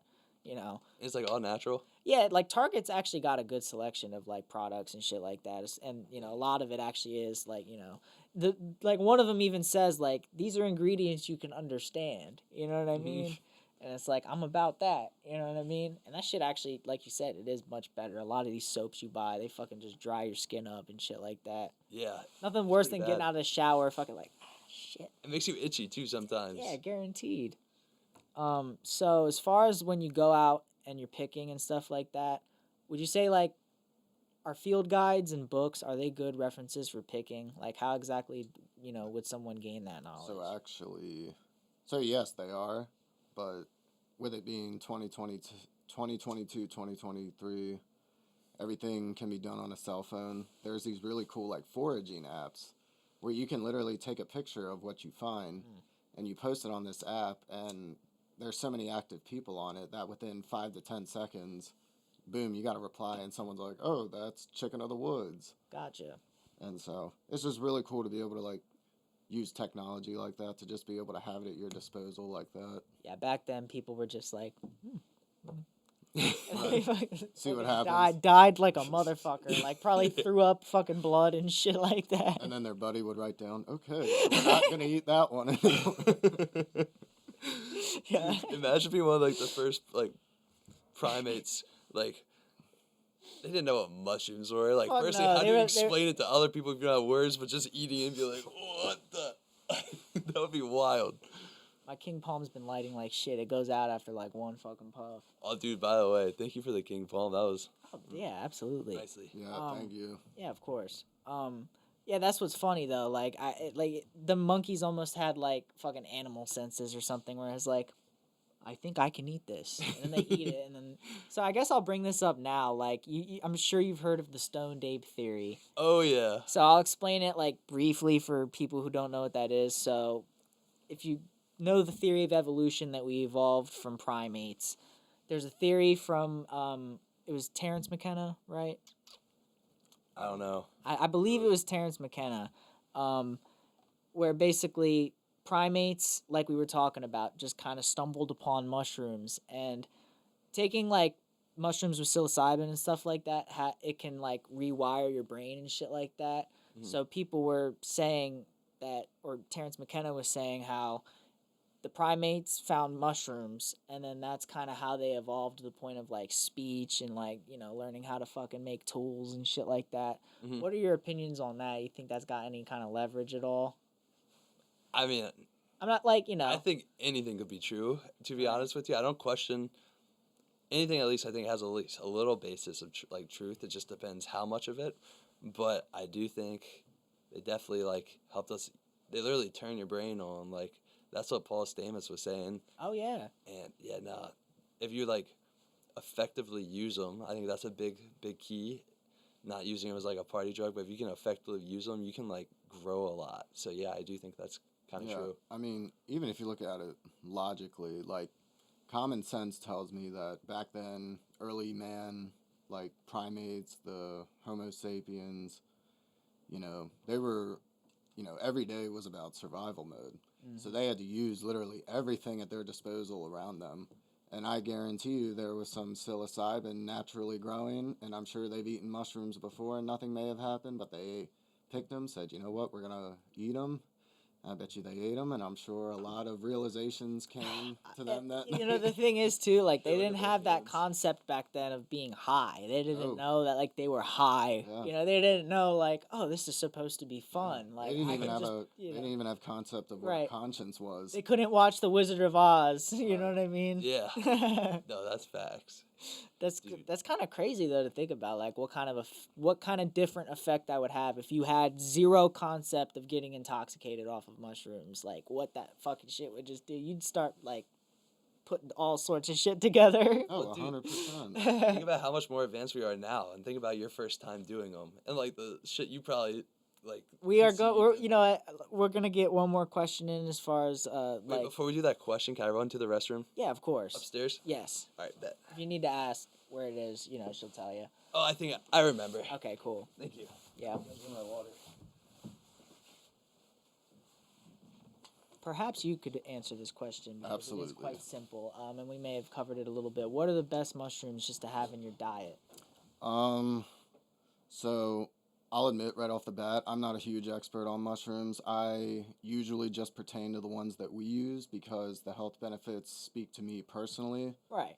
You know, That's with fine. with my congenital heart disease and my diabetes, you know, the reishi and the cordyceps, I would say for sure. But I mean, pretty much any edible mushroom is going to have some sort of health benefit to it. So it's really just a matter of what works for you because, you know, we're all different strokes for different folks. I gotcha. And then do you prefer to eat them like with a dish, cook them up, and then like kind of mix it with something, or do you just kind of eat it as like a single ingredient? Yeah, so I'm not a picky eater and I love mushrooms. Like, I could eat them plain, but if I do eat them, if I do consume them, not being in our coffee or any of our other products like our tea, I'll usually, I'll throw them in the pan, cook them up.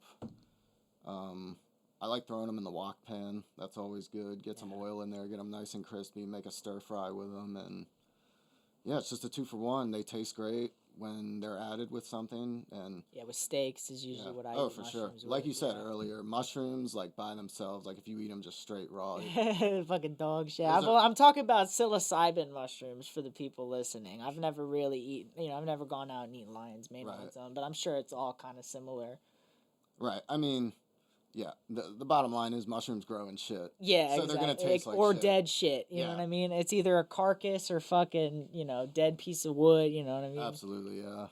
So I mean, if you just doctor it up with something, like it's not hard. Like you can literally throw it with anything. That's like, why people like throw mushrooms on pizza Yeah, and shit like like- that. Like put mushrooms in a fucking spoonful of chocolate syrup for all I care. Like Right. Fucking like just throw like an ounce into some peanut butter and just real, fucking go yeah. crazy. All right, so now we're gonna get into the fun discussion. So we were already talking about psilocybin mushrooms. So the first thing I kind of wanted to just get out there is the benefits, which is what we were talking about. If used properly. Now, first time I did them, I wasn't really looking to do anything crazy. I wanted to experience what they were like. Mhm. So the trip was kind of like that. I had some small realizations here and there, but it was like way later in the night when I was like by myself. You know what I mean? But in general, what would you say like the benefits of those are as far as just anything goes? I can say from my personal experience, naturally always being like an introverted, shy kid, a lot of times when I was younger, if I came head to head with adversity, I ran away from it. And psilocybin just forces you to deal with whatever's bothering you. It's going to suck in that moment, and believe me, it does. But you just got to tell yourself this is just That's a part of- temporary altered state of mind, and I will come out of this stronger and better. And every time I've done it, I have. Wait, I gotta tell a story. Like I was saying earlier, like this guy's frame of mind gets me going. Absolutely never complains. But there's these gummies called Obliterate at Sunny's. I don't know if you've ever been to Sunny's, but those I haven't been inside yet, but that's because I pretty much stopped like vaping and anything like that. they got a lot of dude. Just promise me go there. Try to will. get Sunny on the podcast. Sunny's a cool ass dude. Okay, fuck yeah. But I'm totally down for that. Yeah, and the thing is, like, I know they got a bunch of like pieces and shit like that. Oh, I yeah. definitely have to go in there. I just haven't. they Like, got King Palms, best customer service. oh shit, I should have gone there then. What the Yeah. fuck? I didn't even think about that, bro. I went like, and the thing is, it's not far out of the way, but I went to the dispensary that I go to get Mhm. King Palms. I literally went from the cigar lounge that's next fucking door. I went from there, like, I didn't even think about that, bro. I'm definitely gonna fucking do that shit. For the future now. But That's funny. this guy ate.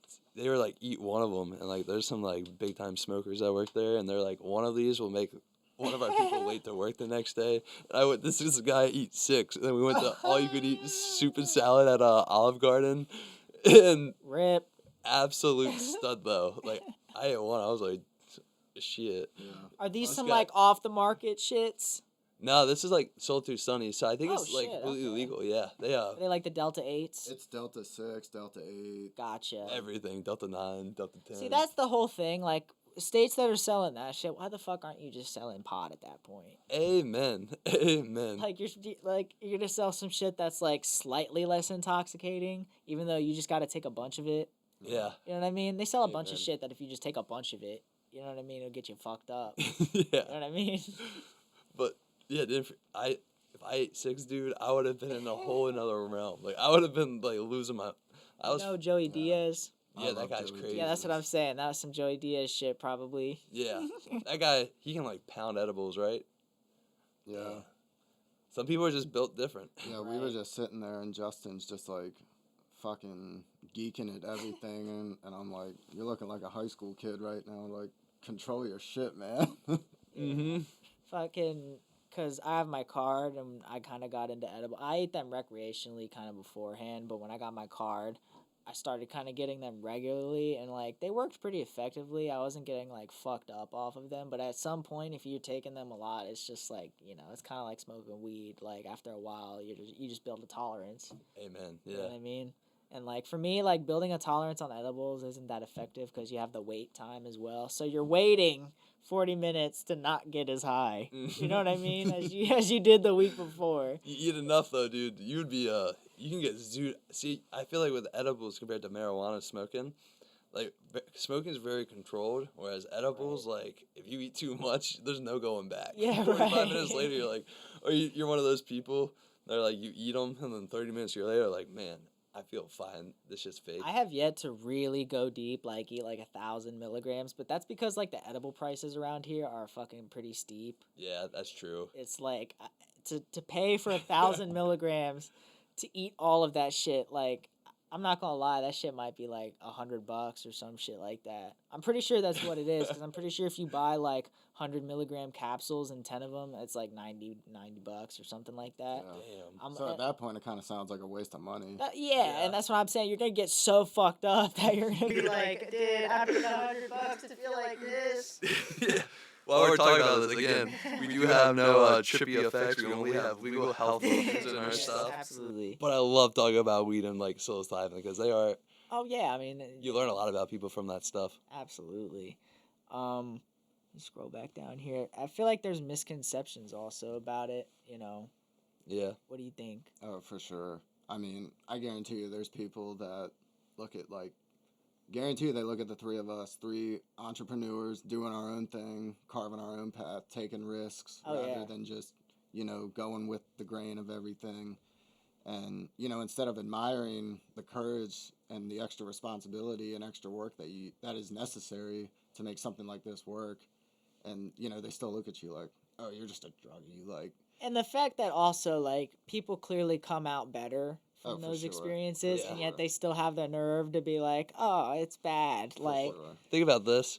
We work with we're in like 12 stores, and I think by the month we're probably gonna be in 20. Especially once we get the Keurig, it's gonna like, Nice. help us take off. oh yeah, But the people, like the store owners, we actually get to talk to that either have really open minds and don't really care what you do as long as you have a good product and you work hard and you're like a good person.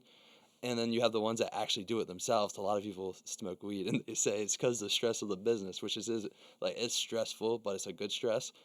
But then you have like the grocery store managers that drink a beer every night, but then judge you because you're doing your own thing and right. smoke. You might be like obviously I'm a stoner, like I look like a stoner, but yeah, it's just crazy the And different. we kind of catch that vibe off each other. You know what I Yeah. mean? And that was part of the reason I was like, "Yeah, I'll try your coffee, dude." Oh yeah, You know what I mean? It's just for whatever reason that shit just comes off. It radiates. You know what I mean? thank you. No, I'm just saying in general. Like if you're in the room with someone who's smacked his shit or just kind of buzzed or whatever, you just kind of like I don't know, kind of.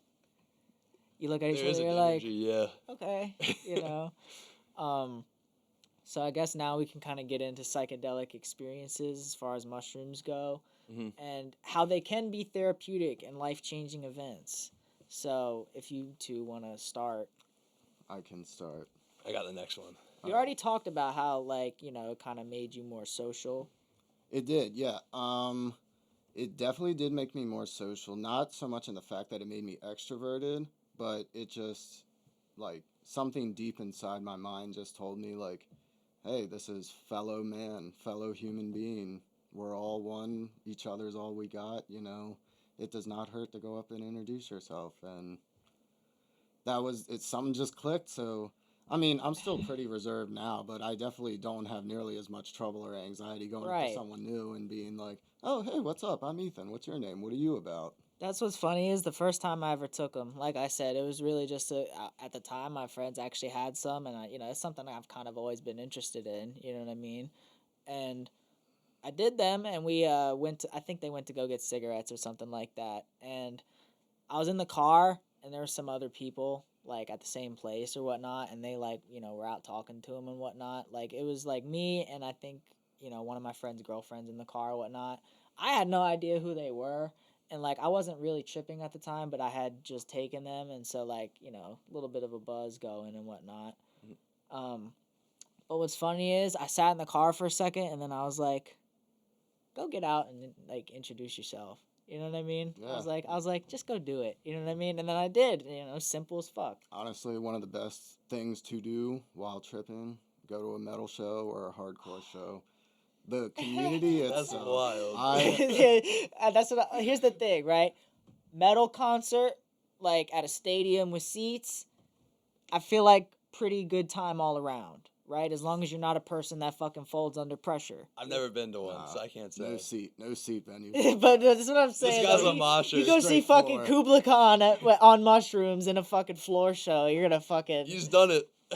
In 2016, I went to... How much did you go to, like, I'm assuming we're talking, like, You're about to think full this guy's limb crazy. swinging kind of mosh pit, right? Yeah, in 2016, I went to Death Fest because there was a stretch there for about 3 or 4 years I was going to Death Okay. Fest because I'd always been a metalhead and I'd always been into, like, hardcore and, like, straight punk, but I just wanted to experience it, like, more and more. Like, it's like It encaptures you. there's sure, always yeah. there's always a heavier sound out there, and I'm always, like, yearning to find it. So once when I turned about 15, 16, 17, that's when I really started getting into the more heavier stuff. And so, on social media, you see all these ads for all these music shows because they figure out, oh, you follow these bands, so this is Right. this is something you'd be into. And so they were like, Maryland Death Fest. And I was like, fuck it, I'll go.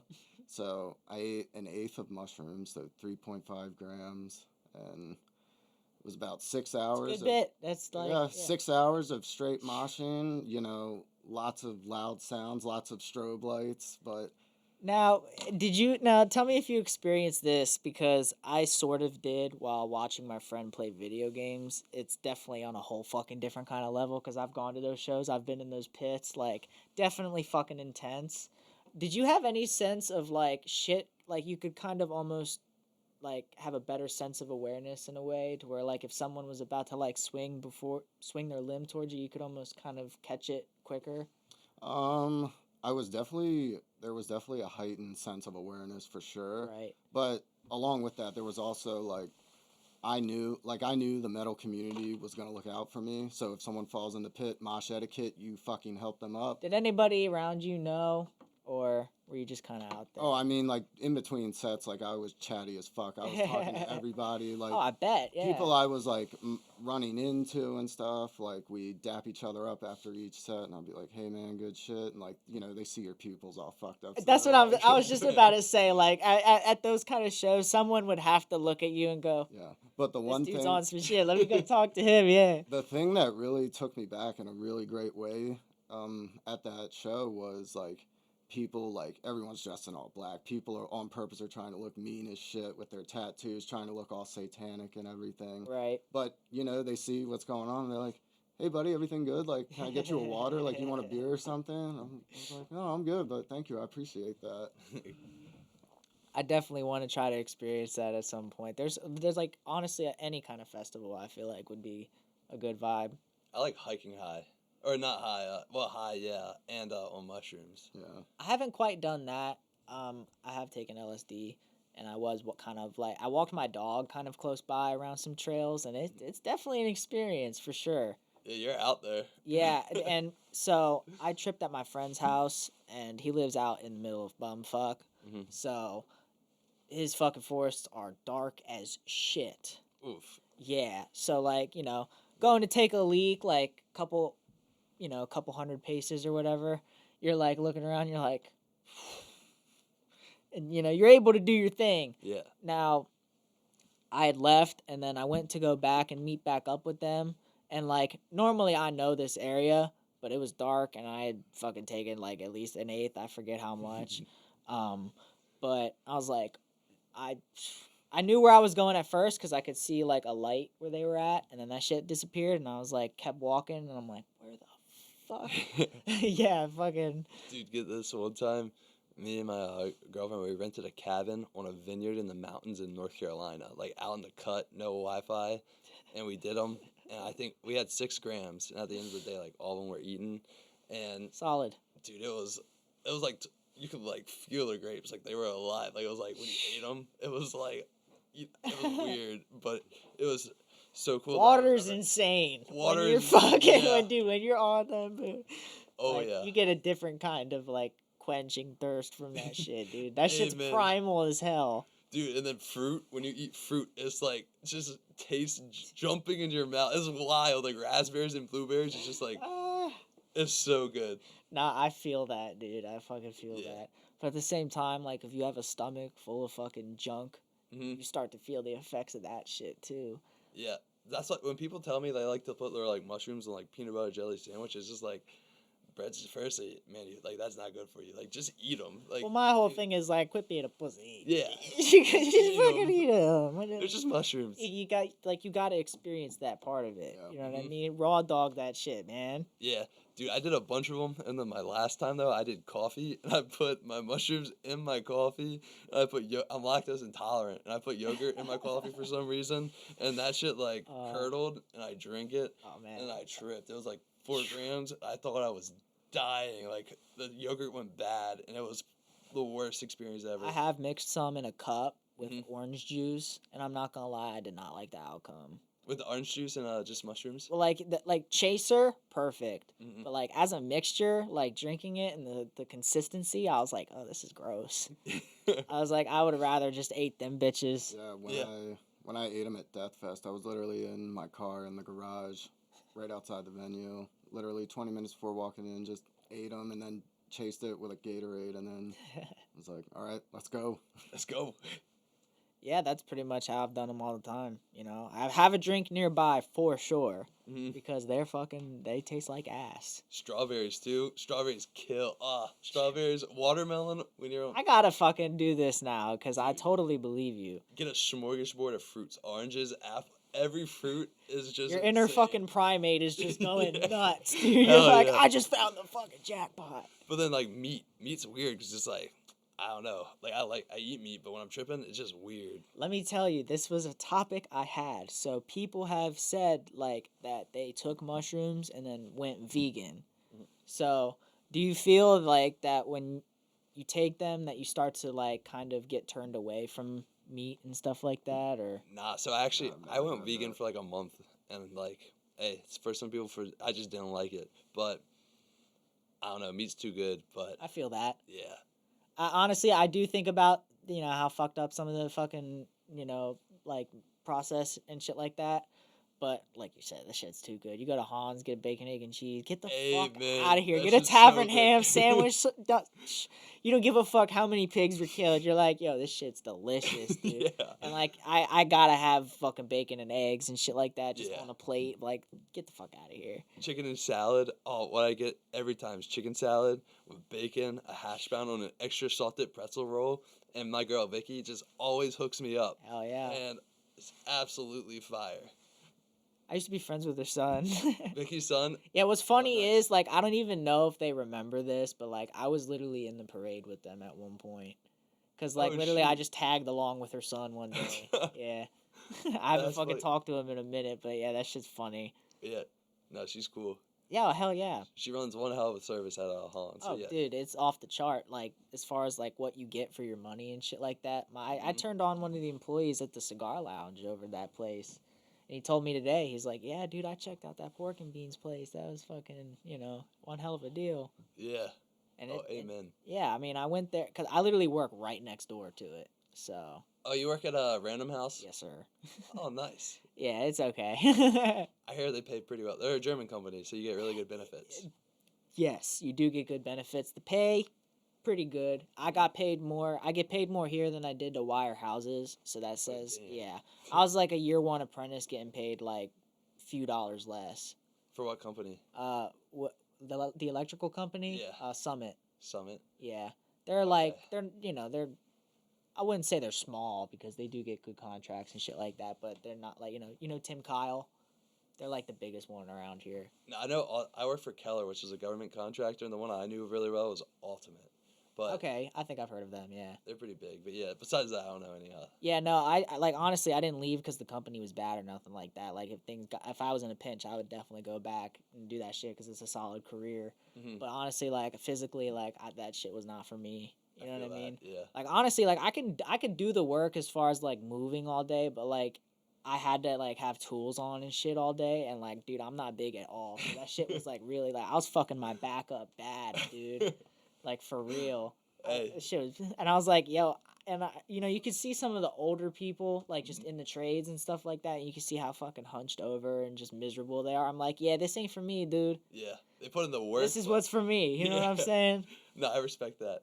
Gotta learn that at some And point. like though. my job's got good benefits, it's got good pay. I'm gonna stay there as long as I can. But real shit, like I ain't trying to fucking die there. Well, yeah. I've literally been like, yo, like no cap, like I'd rather fucking. How long do you think you're doing this full time? It is hard to say. I'm not gonna lie. I'm willing to wait like 10 years if that's what it takes. I mean, Hell if yeah. you really like listen to the big timers now, that's really how long it took Yeah. from conception to fucking really get where they're at. That's what it takes. Dude, Because, yeah. but at the same time, it kind of depends. You know what I mean? Nowadays, you never know what kind of shit blows up quicker. But true, with the social media, anything's possible. Right. I do want it to be like a genuine thing though. I'm Mm-hmm. not trying to have no fucking like weird blow up and then all of it. Like I want like genuine audience. You know Nah, I what I'm respect saying? that. And like realistically, I don't need to be like Joe Rogan's level. You know what I mean? If I get 25,000 subscribers and then like less than half of them realistically pay like a Patreon subscription, that's a salary for me. You know what I'm saying? That's and then, true. and then I honestly. quit my job full time. Yeah. So if I could get 10,000 Patreon subscribers a month, paying the bare minimum, you know what I mean, like Mhm. $5 or less, like literally That's all pretty you good, need is though. them to. All you need is $1 from 10,000 people a That's- month, 120,000 a year. exactly. Give or take with fucking taxes and bullshit like that. Yeah. But that's the thing is that's about whenever I get to that point. You know what I mean? That's when Oh, yeah. I'm probably going to do it full time. Once I'm making more than what I make at this place. Hell yeah. Or if it gets to a point where like I'm doing shit big enough and fast enough to where like it's literally interfering. And it's to True. the point where I'm getting such big opportunities to meet, certain people or do certain shit where it's like my work's like, yeah, we got to let you go if you don't come in, and it's like, all right, you going to be the first chapter of the movie. You know what I'm Yeah. saying? Fuck you. All right, bet. No, Yeah, I respect what's that. what's funny is people in my family and whatnot have been like, maybe you shouldn't talk about this or talk about that, and it's like I get that, but at the same time, like if my work decides to fire me something over something I said off Mhm. my job, like that's just what it is. That's just gonna push me harder towards this. Hell yeah. You know what I Yeah, mean? Hell yeah. Full Send? Yeah, No, I do like them. Not gonna lie, but yeah. feel like I've they watched were the some of their same way. podcasts. They've Yeah. blown up from like they started like 10 years ago or something. Look how like big they are now. So it's pretty crazy. Yeah, that's one thing you got to Anything's possible. accept is that it might take a long time. Hmm. But all I got to do is keep pushing them out. You know who what I mean? Napoleon Hill is? Yeah, yeah. Like one of the best writers. But dude, he talks literally Did the like key to throw and success. green, throw,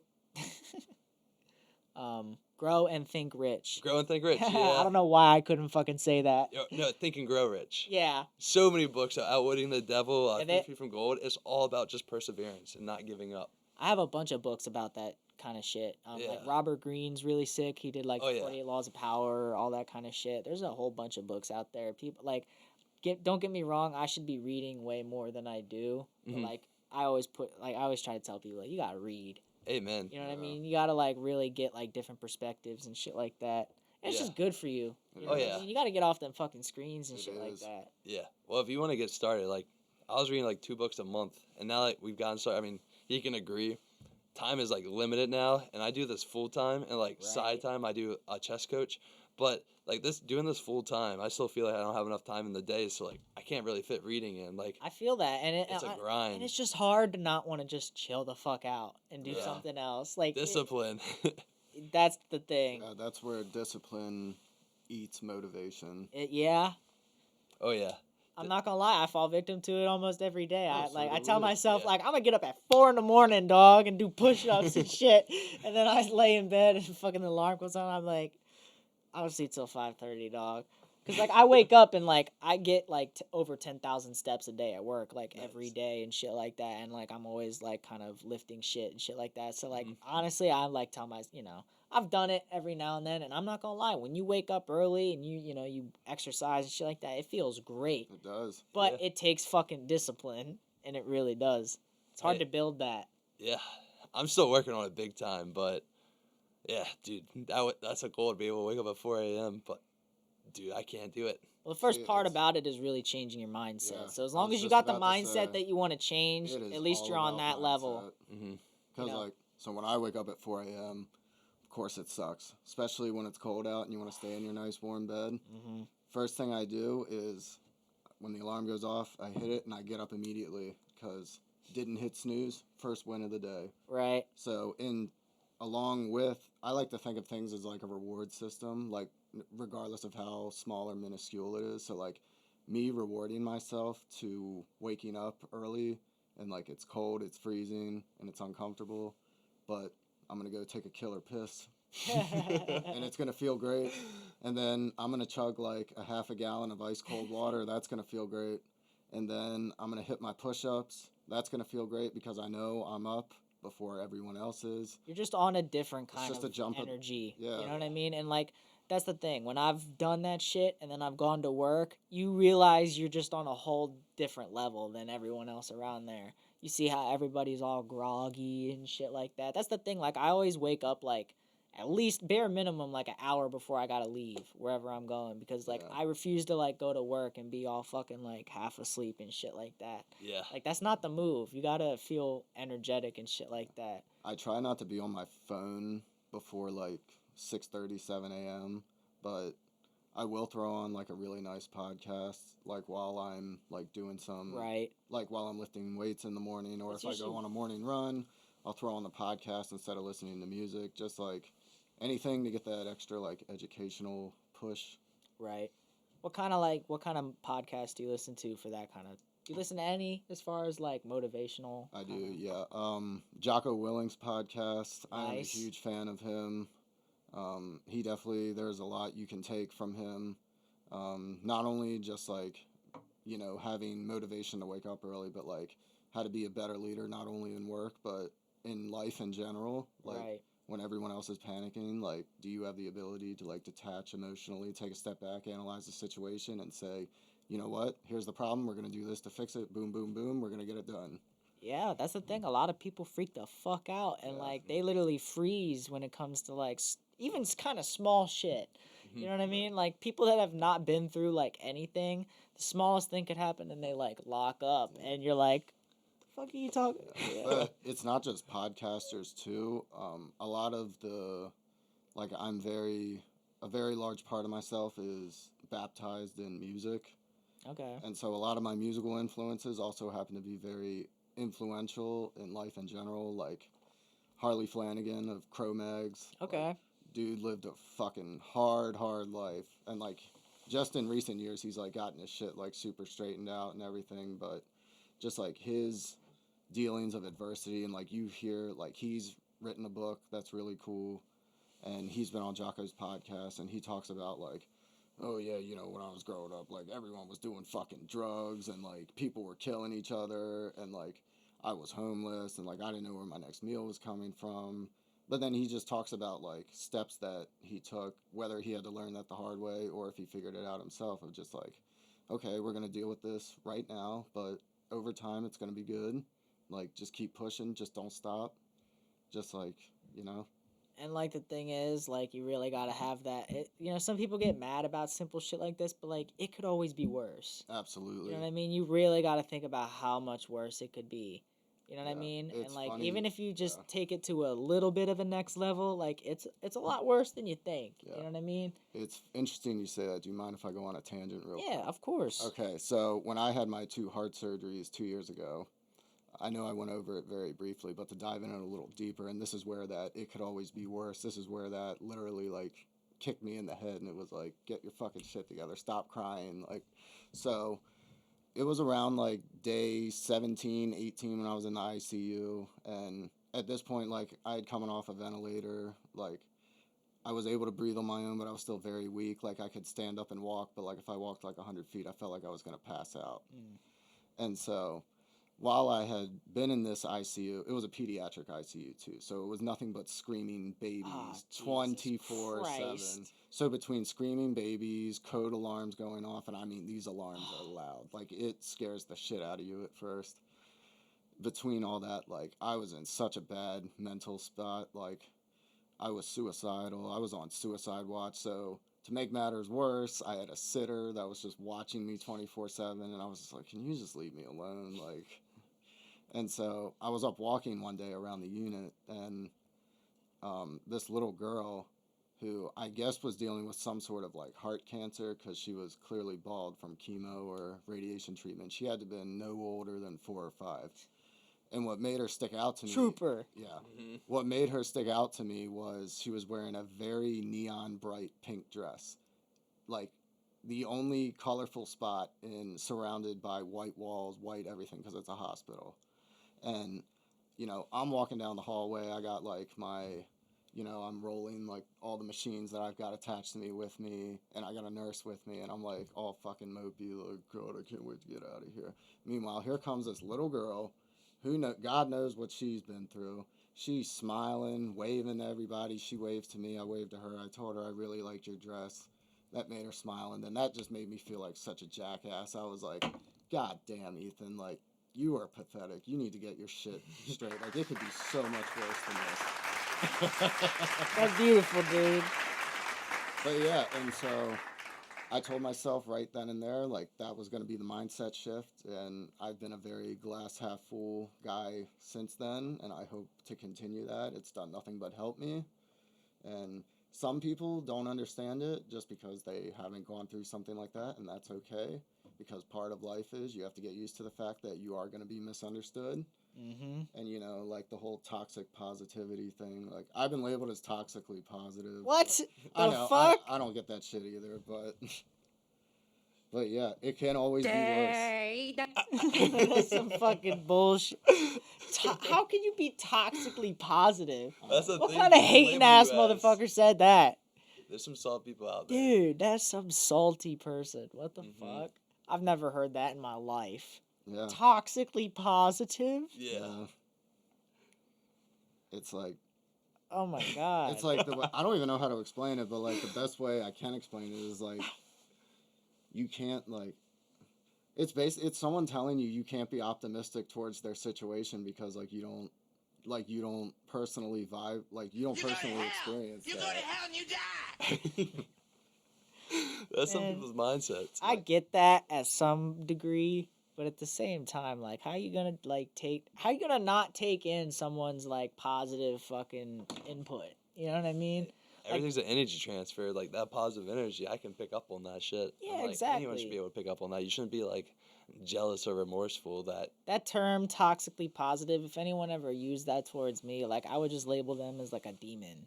yeah. Like, that's some fucking real negative shit. Like, what are you talking about? I mean, like at first, That breaks my mind. yeah, Yeah. like at it's first, a thing though. yeah, like at first, like my first reaction are is whack. of course to be like, yeah, like, oh my God, are you fucking kidding me? And like that. But then like you sit back and you realize that like there's really people out there that are hurting.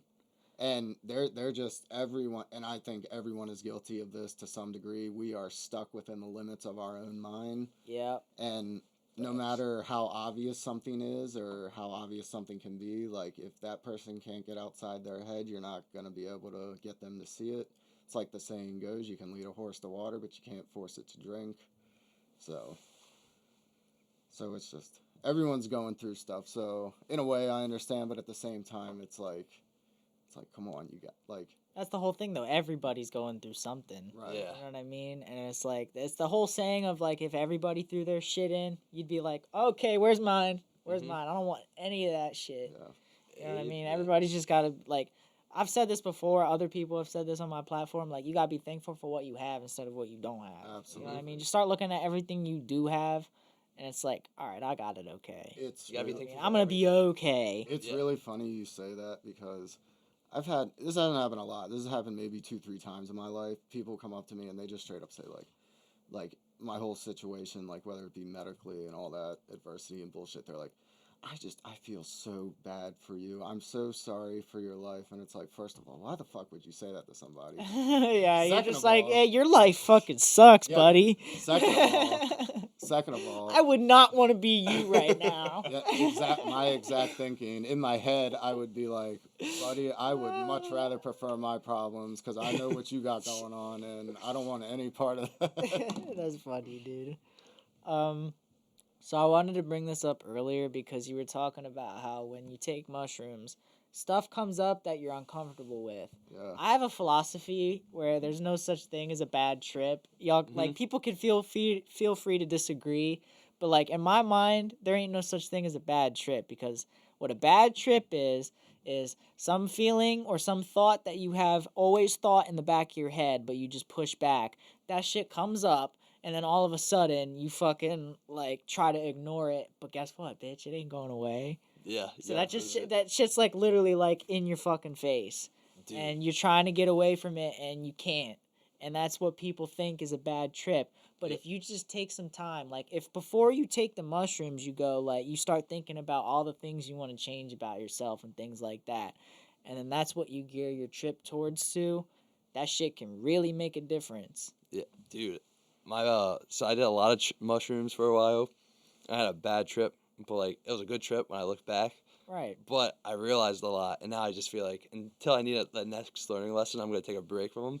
But dude, when I was tripping, it was right as I found out my dad was gonna be like what was going on with him.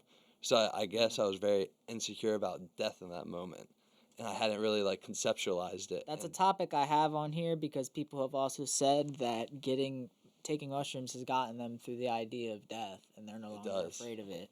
And yeah, it made me like realize like, well, firstly, it made me realize no matter what, everything's gonna be all good, and it was like one of the worst trips ever. It took a lot of time to analyze it, but from that trip, I realized firstly that my boss treated me like shit, and that was part of the reason why I was insecure because like he literally had me feeling like I was a fucking dumbass, and that's when I realized I need to just do my own thing, and I can do it. I can literally do anything I set my mind to. I just got to do it. So that's People when have that to came trust up. their intuition when it comes to Yeah. that shit. If you're at some place and you really know in your heart like you ain't supposed to be here, like for whatever reason you just ain't feeling it, like get the fuck out of there. Yeah. People write on the dusty shelves at work. They write "fuck Random House."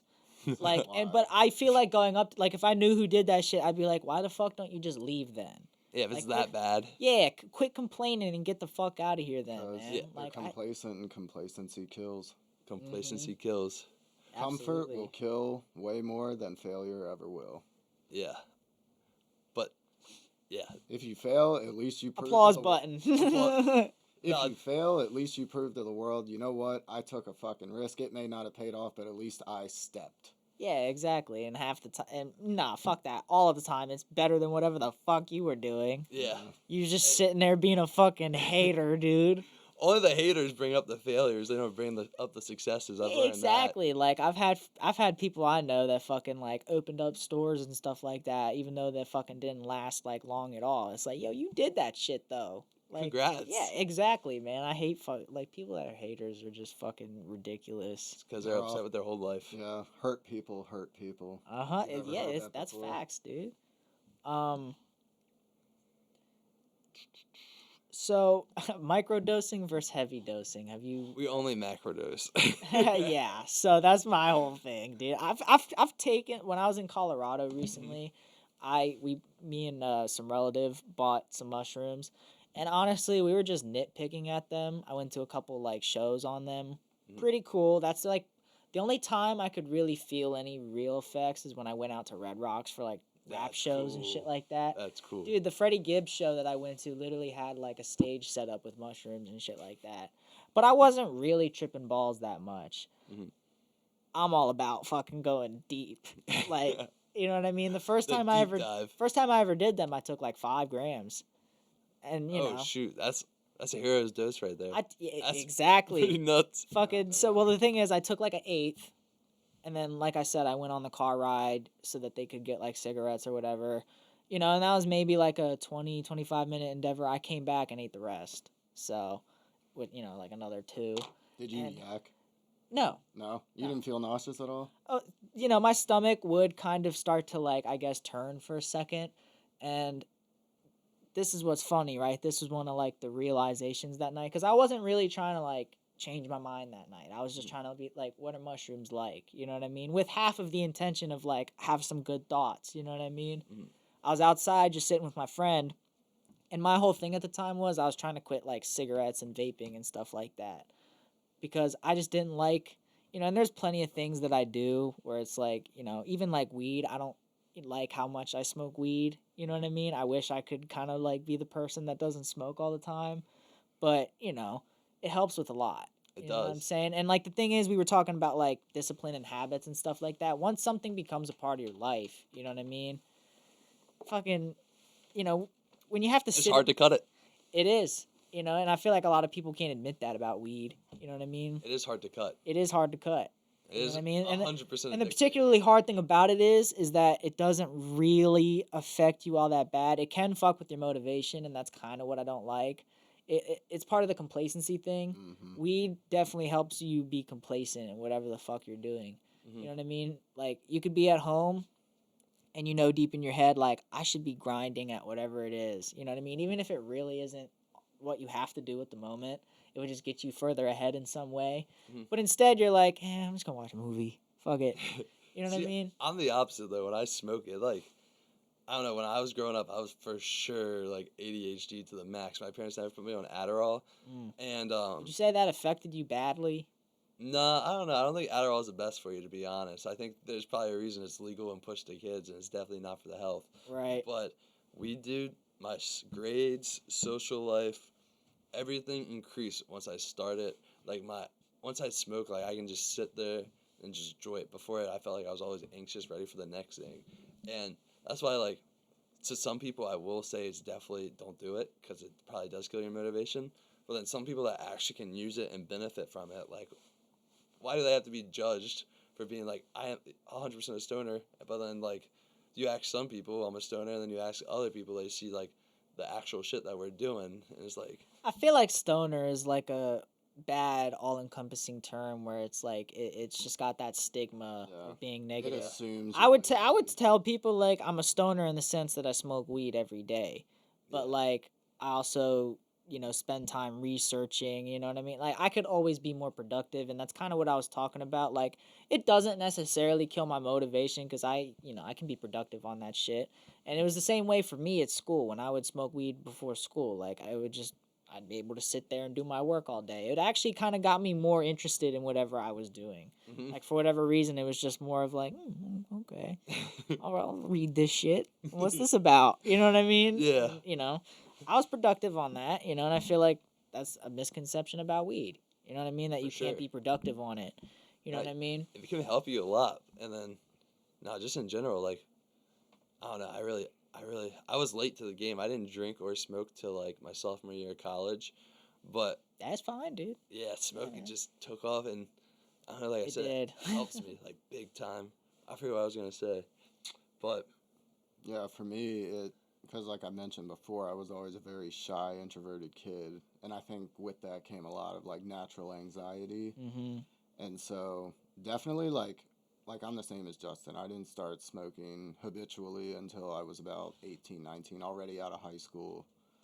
But like all throughout school, like I would just be like a nervous wreck of energy, and like I was the kid who was always like fidgeting their hands or like their legs were always moving up and down, and stuff. And it's just like once I started smoking, it's like it all just quieted down, and it was like okay. I we'll level gotcha. out. Wait, I remember my thought. I'm gonna build on that.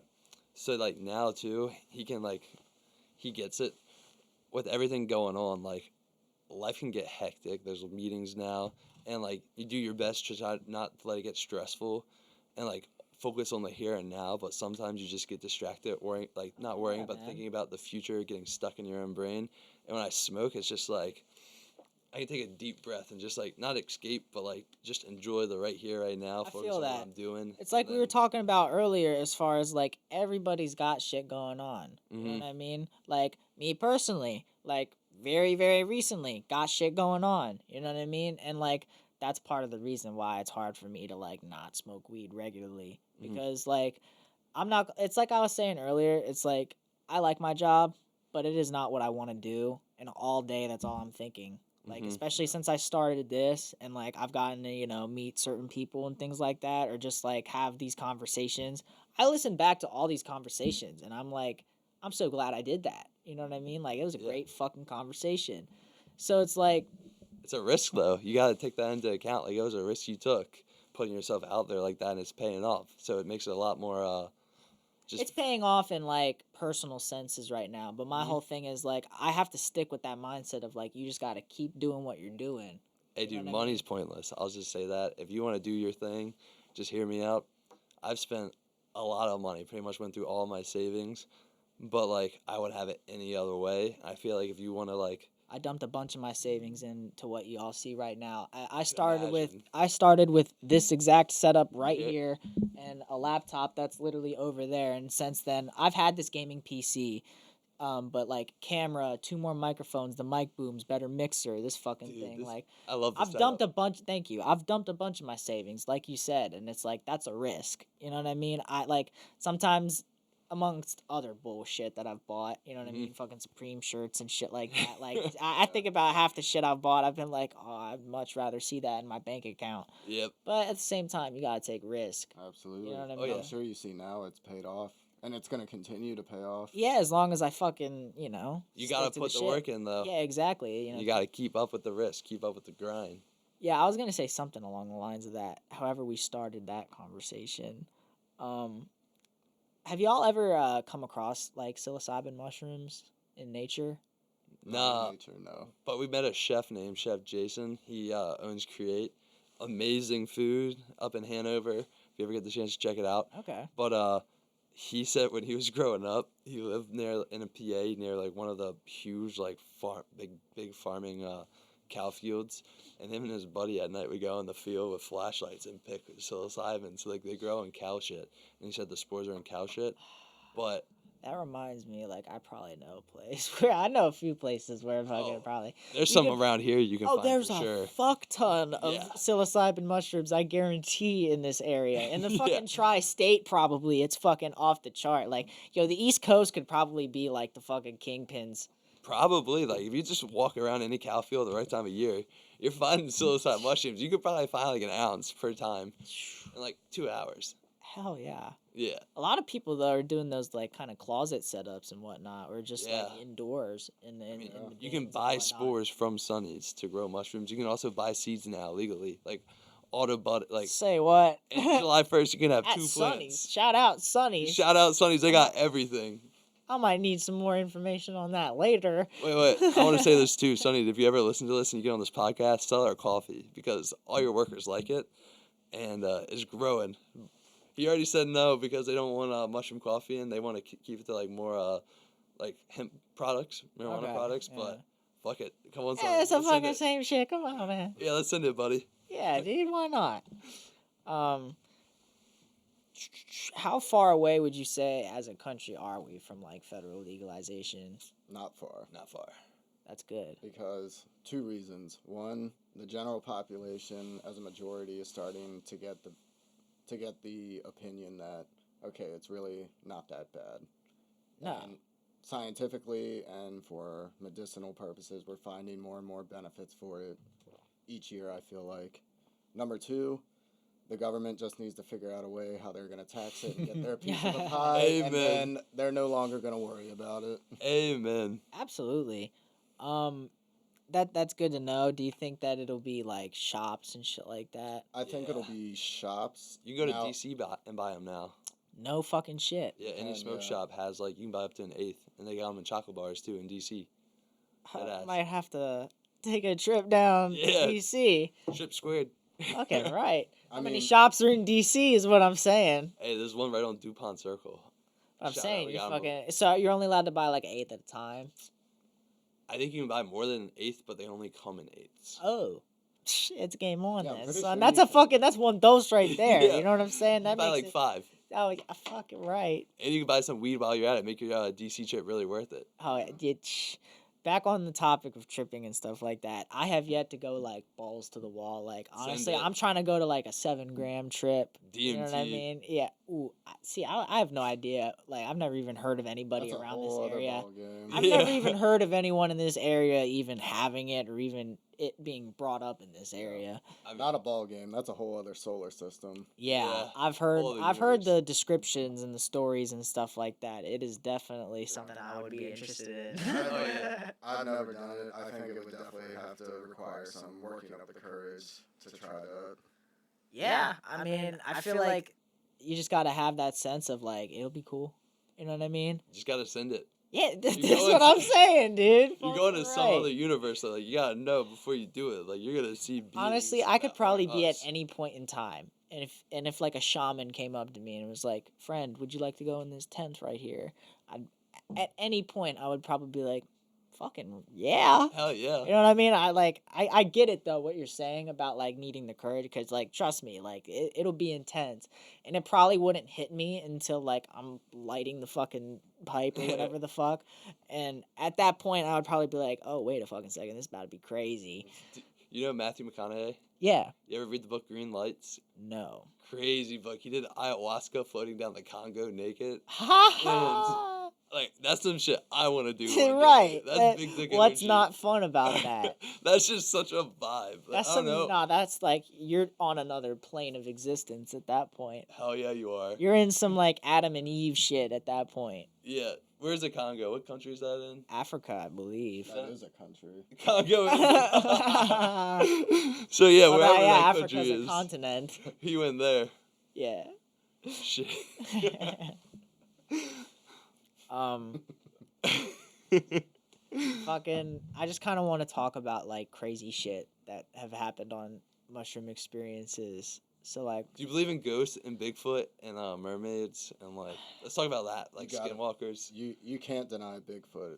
Bigfoot's Bigfoot's real. pretty like that's. There's some pretty like I don't see why it can't happen. You know what I That's mean? what, There's I some think why they're like interdimensional though. Like they're not of this earth. They're like interdimensional, man. Watch I, Sassy the I Sasquatch. definitely believe in like other creatures from other universes and shit, aliens. You know what So I you mean? believe in aliens? Yeah. Dimensional or universal or both? Like one's of this like one's of next Oh yeah, dimension. I mean, yeah, they're everywhere. I mean, you go out of Earth, there's other fucking life out there. I mean, they've already found other life. It's just What about like higher dimensions though, like universal? Say you're talking about like, like you know, different planes. You know. yeah, like frequencies. Yeah. Yeah. Yeah, I'm big on like energies and frequencies and shit like that. Yeah, I think there's a lot of shit out there that we can't see. Like when you do mushrooms and shit, they open you up. Yes. Yeah, they open that mind. It gets like your third eye, like the Illuminati type shit. Mhm. It gets weird. Yeah, I'm trying to think like off rip. I was playing Red Dead Redemption, right? Had a hard time actually playing the game. Mhm. One of the things I saw though was super weird, and it's like I feel like it was the only thing that I saw that I believe was like a figment of my mind. You know what I mean? Yeah. Because one of the misconceptions I believe is that you're seeing all sorts of crazy shit, and like I feel like most of the time that's Mhm. really not the case. Yeah. Psychedelics don't change really what you see; they change how you see things. Yeah. So, I was playing this game, and I guess my character was just sitting there because I'm tripping balls. You know, I'm 5 grams deep. I'm on a heroic dose, like my first time playing Red Dead Redemption and shit like that. And I see a shadow of this guy in a suit, like holding a briefcase, just like some business dude walking to work. And he just circles me like a shit ton of times. and it's almost like a time lapse of this dude going to the same fucking job every day, and he has his head down and he's all fucking sad, and like for whatever reason, right, that just clicks in my head as like I'm almost doing that at work. You know what I mean? Like, not, because I'm not doing what I want to do. Yeah. You know what I mean? But it's like, you just have these crazy realizations. And I was kind of bringing this up earlier because you were asking me if I ever got sick. I'm outside, and obviously, my stomach's feeling some sort of way. I just ate a bunch of fucking cow shit mushrooms. Fucking that shit's brewing with whatever the fuck I ate. And I'm outside, and I just start to breathe. You know what I mean? Because I was like, there's no other thing I'm going to do. I'm like, I'm not throwing up. You know what I mean? So I'm just like breathing. And then I'm out in bumfuck nowhere. So there's crickets. There's like insects that I can't even name. Like, it's loud outside at night in the woods and stuff like that. There's all sorts of bugs and shit like that. Mm-hmm. And I'm sitting there breathing, like just focusing on like my stomach and stuff like that. Like just like trying to calm, you know what I mean? And then all of a sudden everything got quiet as fuck. Like no insects, nothing. Something was in the woods. But I was like, I felt it. I was like, what the fuck, dude? And then everything kind of started back up again. And I was like, whoa, that was fucking crazy. That's wonderful. But also, it kind of made me realize how much noise is at the place I work at. Because it's nothing but like factory lines and belts and stuff like that. I started to realize like, wow, it is noisy where I work and I do not like it. Mm-hmm. Like, it took me a while to realize, like, there's a reason you feel the need to have a headphone in. Like, you don't like all that fucking Stimulation. crazy shit. Yeah, that's the thing. Like, you don't realize sometimes that you're not particular to that sort of thing, or, you don't like that. Sometimes you just kind of push it aside.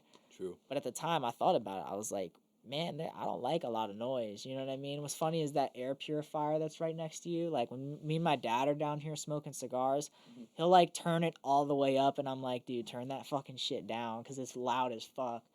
Like, I really don't like loud shit now, like loud machines and stuff like that. I don't know, it just reminds me of work and shit like that. Do your parents smoke weed? No. That's cool, though. Like, they don't Just care. because, like, they did back in the day, or my dad did, I guess, back in the day, but, not right now for particular reasons. And also just because, like, we were talking about earlier, shit's different now. Yeah. You talk to any, like, adult nowadays, like, parent, you know what I mean? They pretty much go, like, oh, that shit's way too strong now. Like, compared to the shit I was smoking, that shit just fucking puts me on Pluto. Like, I ain't trying to ruin my day, you know what I mean? Yeah. And I feel like a lot of them are intimidated by the gas we smoke on a consistent basis. It is. Like, we're just blowing this shit down on the regular, and that shit puts them in Pluto. They wouldn't be able to speak right now if they smoked a whole one of those. No, definitely not. That was some good gas, though. Is that from the Dispo? Yeah, it was Lemon Vuitton. Lemon Kind of like Vuitton. Louis Vuitton, I guess, That's but Lemon cool. Vuitton. Yeah, I kept getting intrigued by the title of it, but it was like, I don't know, I never bought it. I've been buying the $15 eighths now, because that's pretty damn good. That's pretty damn good. And I've been one to buy like $60 eighths. You know what I mean? Like fucking, cookies and fucking Garcia's handpicked, solid bud. Like, it's good shit. Damn. But the problem with me is I smoke consistently. So no matter what bud I'm buying, it's really doing the same fucking thing. Yeah, You at know what some I mean? point, it's just weed. So like now and since I went out to Colorado, and like the prices out there are fucking astronomically different. Like, for what you can buy, like a half ounce there is like not even a quarter here. And I'm talking like cookies and high level shit. You know what I mean? Damn. I'm pretty sure I got like quarter or half ounce of cookies for like $40. It was one of the two. Damn. But either way, like, you can buy a bunch of shit out there. Yeah, you can basically buy a quarter of fucking good bud out there for an eighth. Like, double it up, whatever it is. That's pretty The nuts. price of like gummies out here versus out there, stupid. It's retarded, dude. So like, I came back here after my last trip. I'm like, yeah, I'm not paying anymore for this high price shit. You know what I Yeah. mean? I mean, I don't blame you, dude. Like, dude, I especially think it's gonna get worse because of the tax. Isn't it like a 40% tax? Here's the thing, right? With it, because it is going to be legal. There's only, apparently, the other dispensary, Verilife, is moving. So there's going to be one dispensary in Westminster until they open up a new one. A monopoly. It's already packed as fuck as it is. When that shit becomes legal, like, I'm gonna be stocking up like a motherfucker. Like the month before, I'm gonna have like a pound like just stashed. Like, cause like, dude, the lines at these dispensaries is gonna be off the chart for like a month. Do you remember what Sonic opened up? What that was Yeah, like, dude? yeah. Think about that, but like 3 times worse. Dude, I completely forgot about Sonic. That's too funny you bring that up. Yeah, I feel like everybody almost ate there like once, and then like maybe Dude. a quarter of the people eat there regularly. You remember Silly Bands? Yes. The line to get Silly Bands was like out the door. Really? Yeah, back in the day at Five and Below. I don't know why I just thought about that, but like, freaking think about the business mind behind that too. Just literally. Who the shaped rubber fuck thought bands. of that? Like, I don't know, but they made animal a shitload shit. of money. Guaranteed. I bought Yeah. fucking like hundreds of them bitches. Well, Yeah. my parents did actually. What the fuck am I saying? $4 for like 10 of them too. Like profit margin on that was probably like it probably cost like less than 2 cents to make them. Oh, And they guaranteed. were selling them for $4. Bet you that guy ate some psilocybin for his. Right. Yeah. He's like, about that dude, business I could model, fucking though." make rubber bands, right? And they're shaped like different things. Hear me out. They're shaped like different things, right? And they look weird on your wrist, but when you put them down on the table, it shows the shape. And the other person's probably just like, yeah. Yeah. Like, it is a dumbass concept when you think about it as But it someone. works. But that shit was popping back then. Or like pet rocks back when our parents were growing up. Orbeez? What the fuck were Orbeez? Orbeez, Like, yeah. what the fuck was that? Dude, they had to Facts. fucking, dude, when I was at Robert Moton, right, I can't remember if it was Robert Moton as a whole. It might have just been the YMCA program, but they had to, like, ban Orbeez because, like, kids were literally eating them for whatever fuck. Dude, they look tasty. I don't know. Yeah, but, like, who's raising their kid to not understand that fucking eating Dude, that's gonna be Orbeez? my little boy one day. Yeah. Deadass. He's gonna be eating Orbeez and cereal. I don't even know if they sell those anymore. What were Orbeez? I'd They never were heard basically of them. like, I don't even know Gel how. balls. Yeah, it's like gel balls. What, you weren't supposed to eat them? Fuck You no. just put like your feet and hands in. Fucking toxic as hell. Yeah. Who knows what the fuck Orbeez were even made out of? I want to find this out now. That's fucking weird. Dude, some of these business minds out here though, they come up with shit like. It it's is incredible. kind of. They're made from a polymer consisting of acrylic acid, sodium hydroxide, and water. Shh. Yeah, you probably shouldn't be eating that. Yeah, to make colorful water beads, a colorant is added to Orbeez to give them their bright color and make them more attractive to children. It says despite being non-toxic, they are dangerous if swallowed and can be a choking hazard. What the fuck does that mean? They're non-toxic, but they're, I guess. That's Don't tell me that's non-toxic, motherfucker. nah. That's Sodium pretty toxic. hydroxide and acrylic acid. You telling me acrylic acid isn't fucking? Hold on. No, it sounds pretty toxic to me.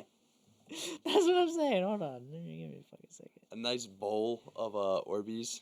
Yeah, right. A bowl of Orbeez a day to keep the doctors away. I'm glad I grew up in the woods. I'm glad I Get went this. outside as a Inhaling child. acrylic acid can irritate the nose, throat, and lungs. Acrylic acid may cause a skin allergy. Long-term exposure may affect the kidneys and lungs. Non-toxic. Non-toxic. The fuck? I feel like that's half of Google being shit, though. Like, Google Yeah. just throws the most random shit out there. Yeah. Dude, there's some crazy.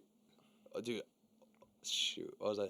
Oh, but just crazy businesses though. Like, think about every business out there was like, once in like your mom's basement. Literally, like I'm in Oh my yeah, mom's Amazon house. was in a basement. You Yeah. know, think about the fucking monopoly they basically hold now. They run the world, and every business started like that though.